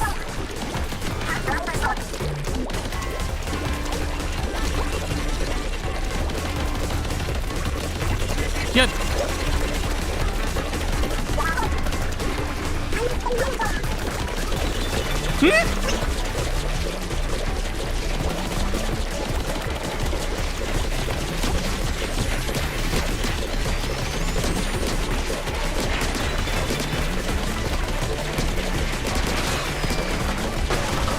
I was really impressed I got that one.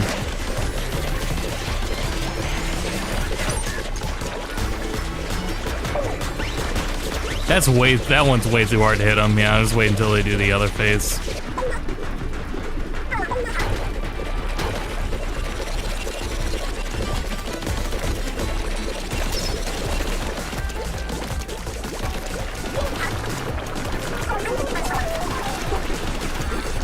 Try and launch the Tekken. I haven't tried it since it started crashing PC. Since then, I completely rebuild my PC. Goddamn. Oh man, so fucking Tekken. So, okay, when you, it turns out there's a bug with, Steam Link. When you remotely control a PC. As I was saying, so, I left my PC on at home so that I could remotely edit and also play games that can't run on Steam Deck. Tekken can play on Steam Deck, it's just I wasn't gonna install a 90 fucking gigabyte game.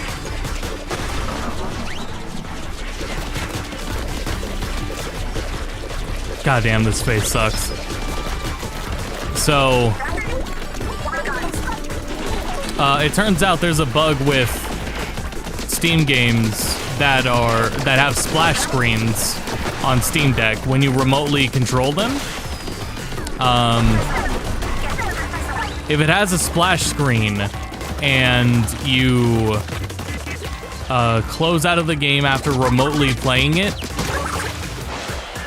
for some reason, Steam will think the splash screen is still up. Even if it was from launching the game and it went away after it finished launching, you will lose control, entire control, because Steam will still think the inputs are going, well, that was stupid, going towards the non-existent splash screen.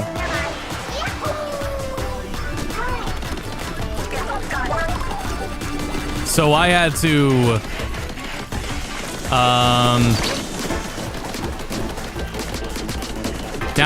I had to have my brother and his wife go into my room and reset my shit. Okay, that sucked. And restart my PC just so I could play. Or just so I can actually get control. I found out a lot of things about Steam Remote Play that are fucking annoying.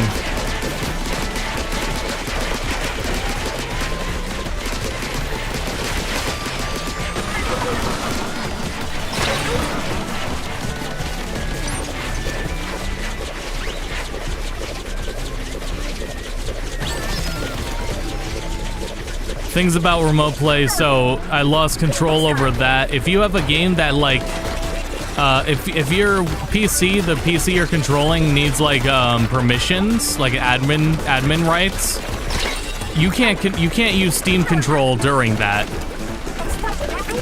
You lose input, so you lose input during that. I brought up Parsec because I was thinking of switching to Parsec, so I had to open Parsec on my PC at home. And opening Parsec on the login screen caused it to stop giving inputs because they don't want you to do anything that has like a security risk or potential security vulnerability to streaming it. It won't let you do. and it just loses input entirely.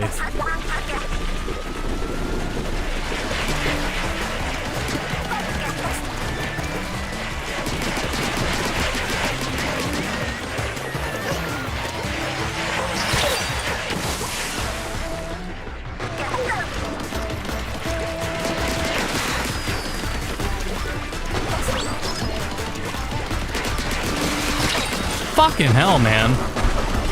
Thank you.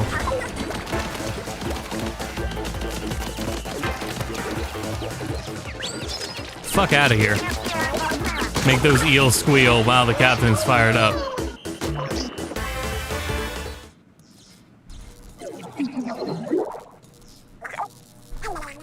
You're way stronger than you look. We haven't heard the last of Deep Cut. Bet you'll miss me.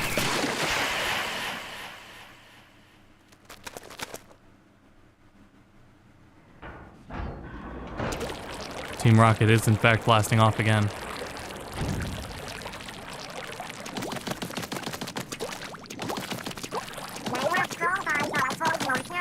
Where you coming from this thing? Well, we have it, we'll nab it anyway.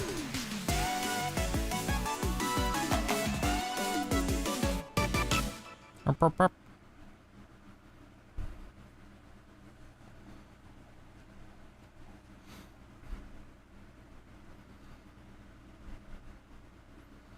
So I edited 3 bumpers. That was great work, Agent 3, and you got this thing, but not Gramps.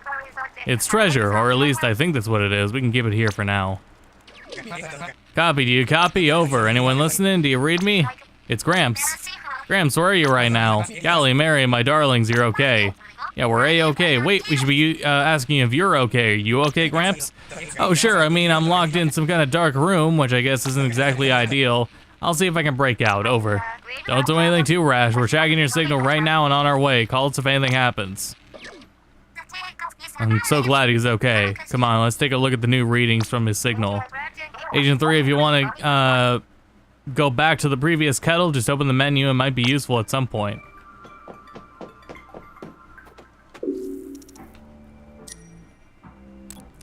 Oh, we got 3 sardinium. Nice. What do we need?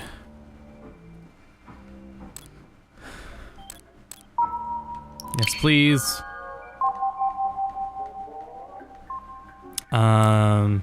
Incapacity might be pretty good.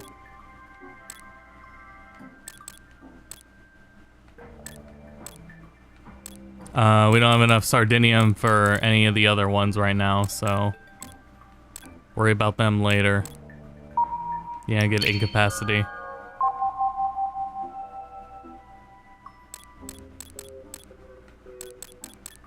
It is a skill tree, but at this point we can fill the whole thing out anyway. Anything new to say? Upgrade your gear. Especially for golden kettles. We gather all kinds of data, but nothing prepared us for what was down here. What about you, Captain? Advice from the Captain. If you ever get lost, try a bit of brute force. But don't overdo it, okay? Site 2, please. Yeah, we did 3 kettles in that entire site, and hardly explored like any of it, because you don't have to do them. You can just beeline it.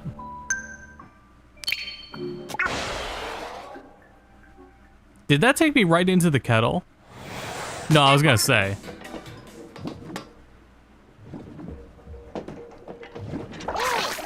Minus 2,000, no biggie.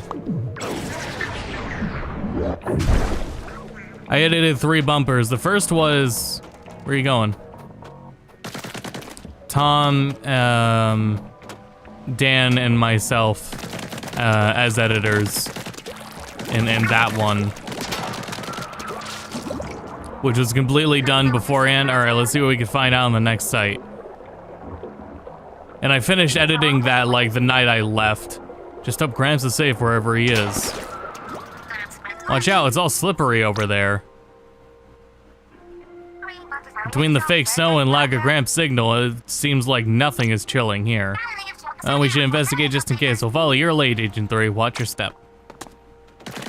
So yeah, that'll... Damn, that's pretty fast. So that old bumper was done beforehand.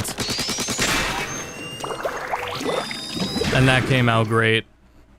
There was more, like, plans for it that were just written down, but it was like, this isn't, for the amount of shit that's gonna be going on, like, overlapping each other, and also for how much time isn't left, should probably not worry about it.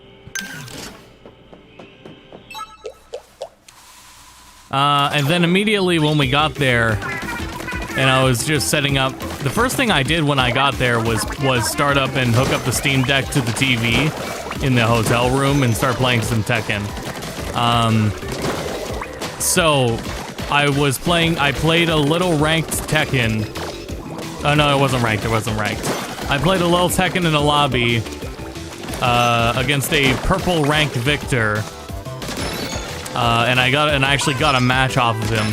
As I'm playing on this shitty Samsung Smart TV with an insane amount of input delay already, on top of remote play delay, on top of the fucking hotel Wi-Fi, that was garbage, and I still got a match off of him, that felt pretty good.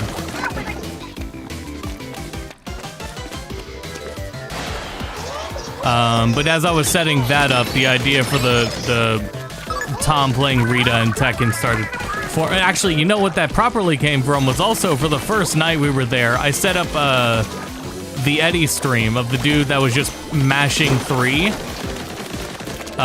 with like a macro or like a turbo button. He just left the stream on with the turbo button.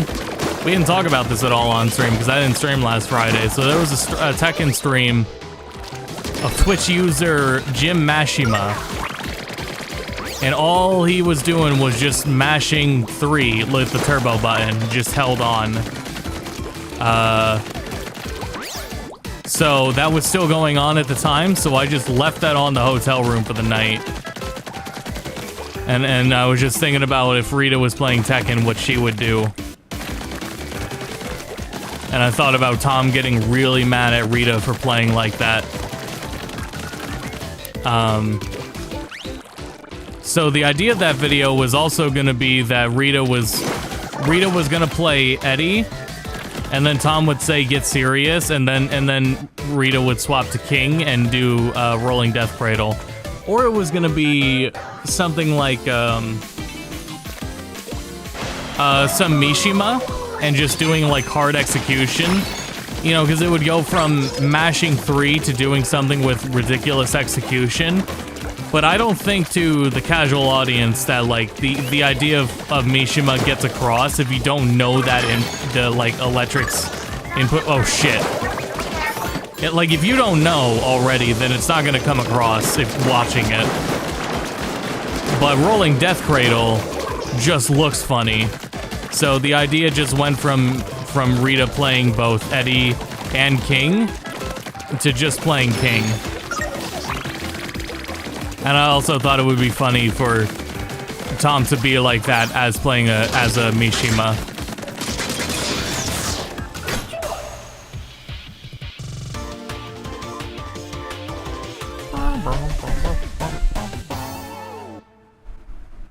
So Rita is now a King player. And the gameplay was recorded by cheat. Because I sure as fuck was not going to, under those circumstances I was under, I was not going to figure out Rolling Death Cradle and how to perform it while on that shitty TV, while remotely playing the game from 2 states away. That wasn't gonna happen, so I had cheat just record the gameplay for me. Guess what? I got some extra power egg for you, courtesy of the captain. They said you're welcome. Oh. Thank you, small fry. Ooh, shit.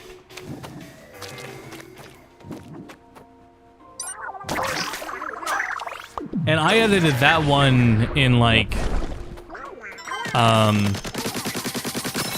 2 to 3 hours. It was a really short turnaround time on editing that one. Because that was the first thing we did when we got there, was we filmed that one immediately.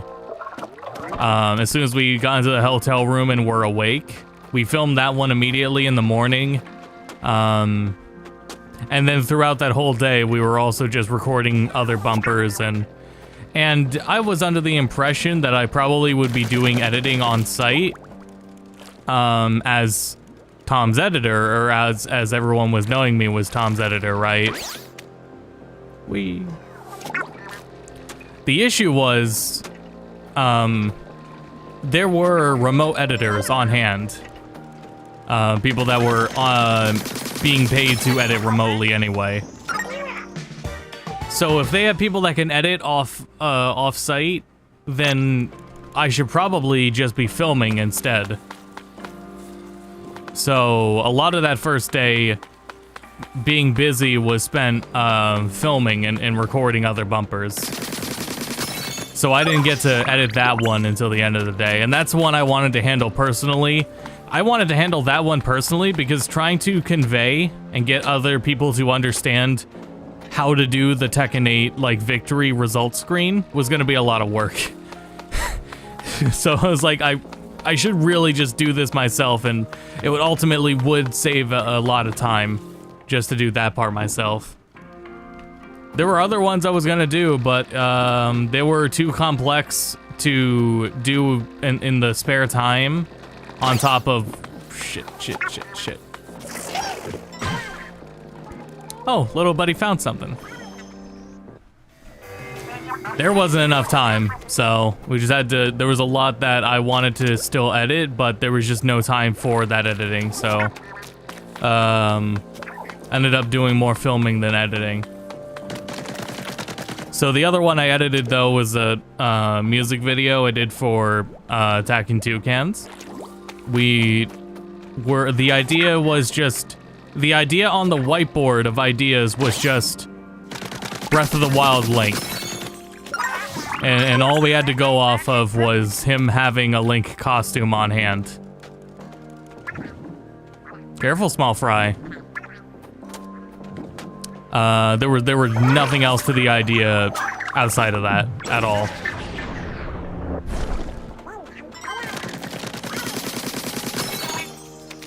Eventually, that broke down to the songs. Broke down to talking about the songs he had, because Tyler had two plans. One was the Link costume. The other was he wanted to go get shoes at Kohl's. And eventually, that turned into just doing a music video. And if we're gonna do that, I figured, because number one, it would be quick, and also number two, it would be a cool experimental thing to do, was just a single walking shot music video. So that was a cool opportunity to take advantage of.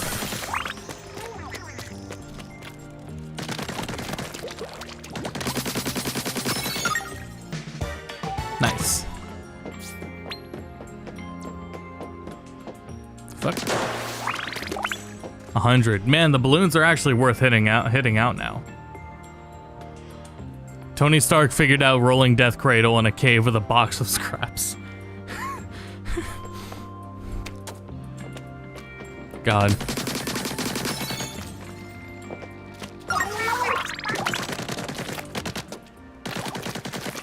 So, all the other ones I was involved with were filming them, but I didn't edit them.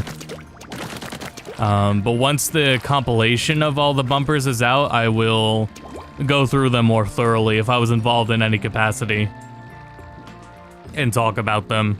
But for the three that I filmed and edited, those were the ones.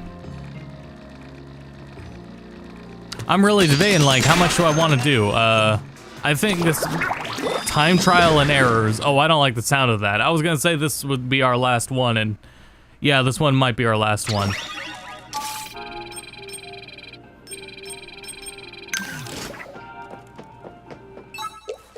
Also, I can't go into too much detail, but there was a Taco Bell close by. And a lot of Taco Bell was had over the weekend. There was catering. The catering was all right. for the event. Like, the hotel provided us catering beforehand and everything. It was all right. A lot of people, not just me, decided to just get Taco Bell instead, on occasion.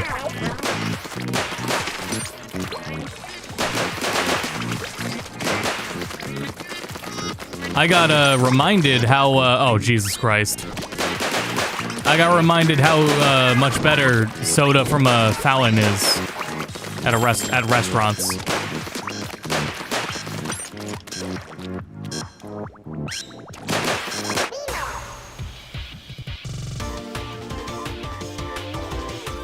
Well, because I don't want to dox the location. So I can't tell you much more than other than there was a Taco Bell in the vicinity that was you could walk to, and it was at least in walking distance. There's one Taco Bell ever. Okay, that wasn't actually that bad, so maybe we'll do one more. Does Site 3 not have a boss either? I didn't realize that. There's each of Deep Cut is only one boss every 2 sites. I didn't realize that. Cause we're already at the beginning of this next area. Or we're at the end of the site.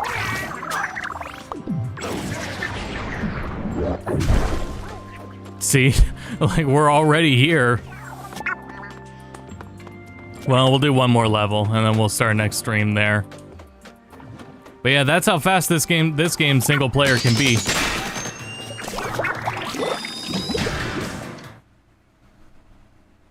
You get to really choose your own pacing and choose how you go about the levels.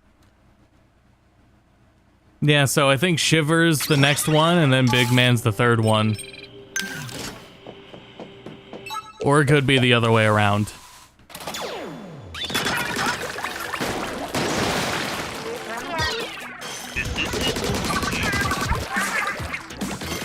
Forgot about that for a second.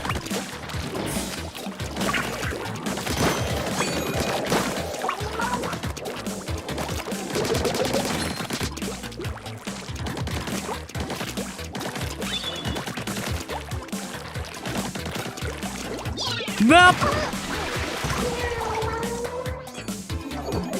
So let's see, anything else to say about Coliseum? Really fun time. I talked about the editing and filming. Yeah, my editing setup was my Steam Deck with a little... I gotta get a fucking laptop, dude. I gotta get a fucking laptop. I have one in mind that would still be just for streaming, like Premiere to it, but that would have still been a lot better.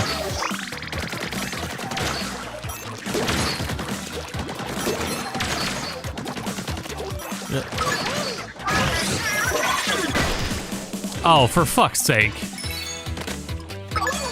I'll take a Chromebook. Can't. Chromebook's too weak. Genuinely, I would if I could, but I'm pretty sure Chromebooks are not up to the task. Either way, I still can't afford it. There is what I'm looking at is this Galaxy laptop. There is a Galaxy laptop. Or rather, Samsung has a line of Galaxy laptops that, as of like 2019, I think, are good enough for streaming, like Parsec too. So getting one of those is my plan, and you can get those for like 300. So I just have to save a few hundred, but that'll still take a while because there's still more important things to pay for. I also, Jiggy brought along a Sony FX30 camera, and that's the first time I've ever used a camera like that. He also had these cool lavaliers. He had a proper, like, quality shotgun mic that could attach to it. So I got to work with a whole bunch of new equipment, but because of the time crunch, I was I was really out of my element and comfort zone in learning that shit. And what I did with it, oh, I forgot, there was another bumper. Oh, no, right, that was filming. I'm gonna talk about filming later. But yeah, the things I filmed with that don't look that good because I didn't know what I was doing with its settings. I had the ISO on that thing cranked way too high. Number one. I think shutter was also off too, but...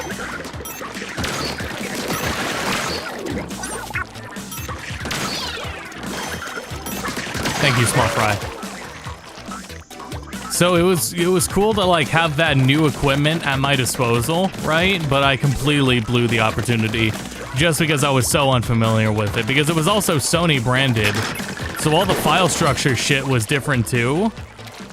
And I thought it was filming in RAW as well because what's really weird was the cameras like the preview looked fine color-wise, but then when we saw the footage, it was very desaturated and everything.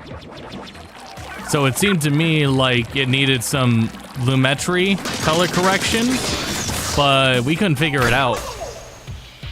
I still have some of that footage like on a Google Drive. I might look into it. But it wasn't, but you would think because of that, like it was shot in RAW, but no, that's not RAW. It gave us MP4. It was compressed. And that means the color information is baked. That's just how it looks. If it's not raw, you're not gonna be able to mess with the color information too well. So I have more to talk about now, so let's, oh, hold on, I gotta break this one. I have more to talk about now, so let's do one more level.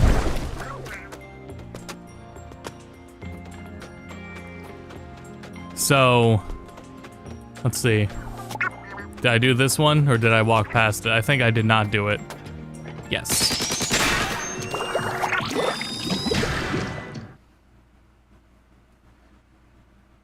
So I was really unfamiliar with it and its settings. I had the ISO way too goddamn high. Really fucked up that opportunity with it. I also had inconsistent frame rates. Oh man, there was... I pulled some really dumb decisions trying to like... basically panicking with what we were doing. So we had a green screen setup. The green screen setup wasn't like incredible, but it was definitely like usable at least.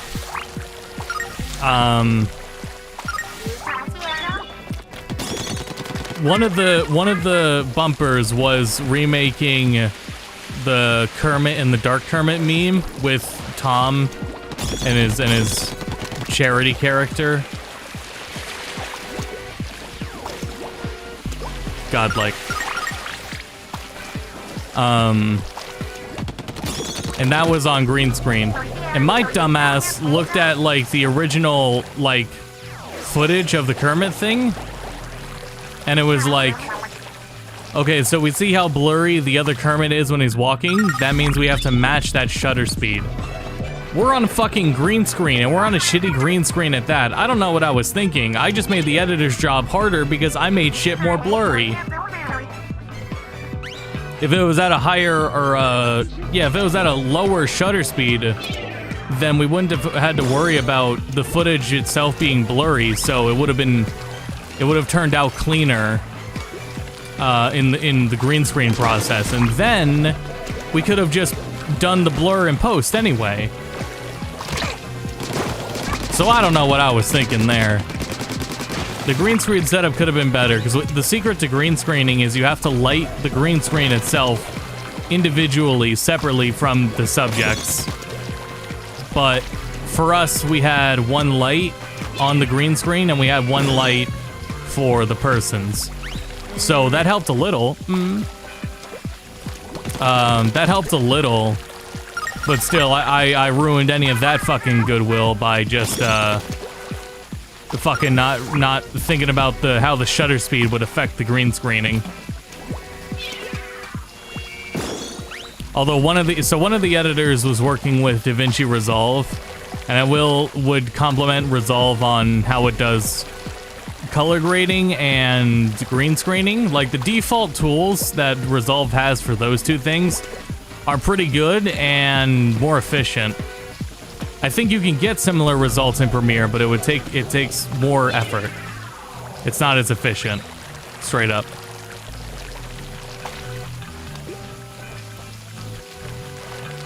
There we go, freaky ass Inkling E69 God. I can say that. I can say that. That's all I can say, though. Where am I gonna go from here? Hold on, there's one up here.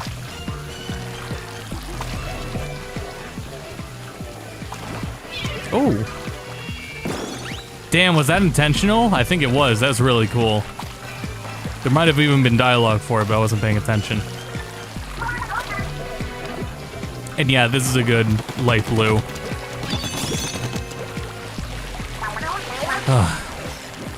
I also, I think this will be... Fuck! The last thing. So we were working with new video equipment. Fuck. New video equipment with the Sony FX30 and everything that had to offer, which I'm excited for my next camera because the video processors in Canon are garbage comparatively.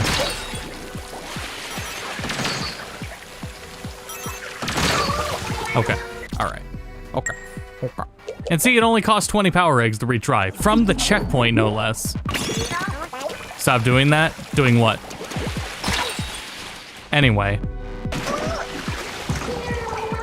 So I was unfamiliar with the audio equipment. The mic we threw onto the camera, the shotgun mic that attached to it, had a power button on it. And that's a wild concept to me. Because the little shotgun, the shitty shotgun mic I have doesn't have a power button. It just kind of works. It isn't that strong that it needs needs a power source or like even a battery. It just works on its own. But the mic he had has a power button. So we filmed one of the videos. Thankfully, it wasn't one where sound was a huge deal. But we filmed one of them completely without sound.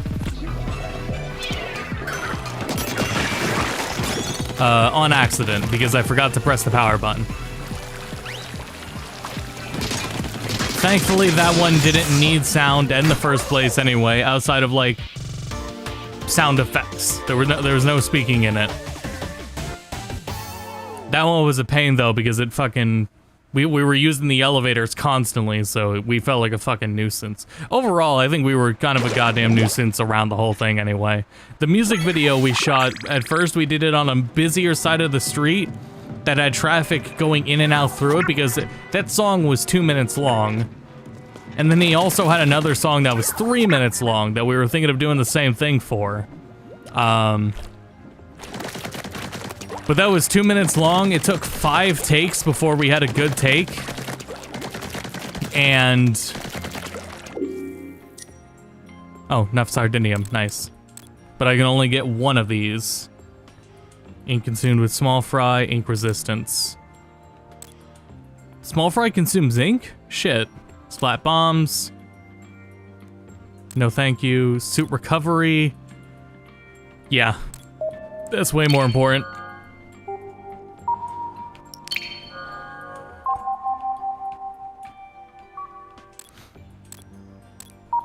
So yeah, a lot of things that happen when the time restrictions and everything, and just the unfamiliarity. But yeah, we were filming that music video on a busier side of the street. Where we went in and out, and we were definitely a fucking nuisance, because we had people stopping for us as we're slowly going through. And Tyler's doing his fucking dancing through it, and the cars are just waiting for us. Real TikTok shit. Real TikTok shit.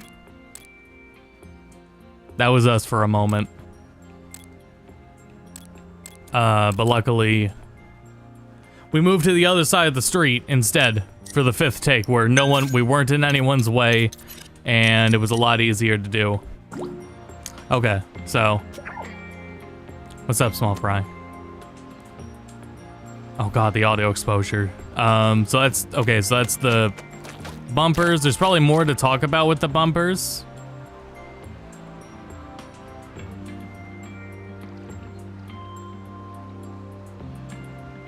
I don't think so. Not anything that's gonna be in the tweet anyway, but definitely like the tech stuff. And the general nuisance stuff, that wasn't gonna be in a VOD, or that wasn't gonna fit in the tweet, or be in it anyway. I was holding my breath. Don't try that at home.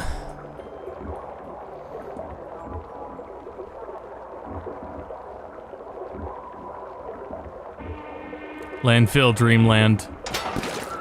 There's a good statement in there for that, for something. You know, this place is kind of a mess. But wait, something on the high ground over there is blasting out a super strong signal. That must be Grams. Let's get going, Agent 3. Okay, so we'll stop here for now. Thanks everyone for tuning in. We'll be doing Splatfest on Friday, right? Let me double check that.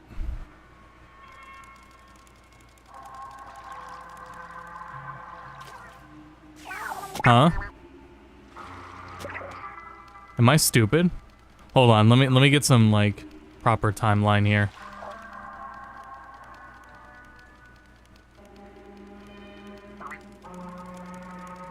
Did they announce this Splatfest really far in advance?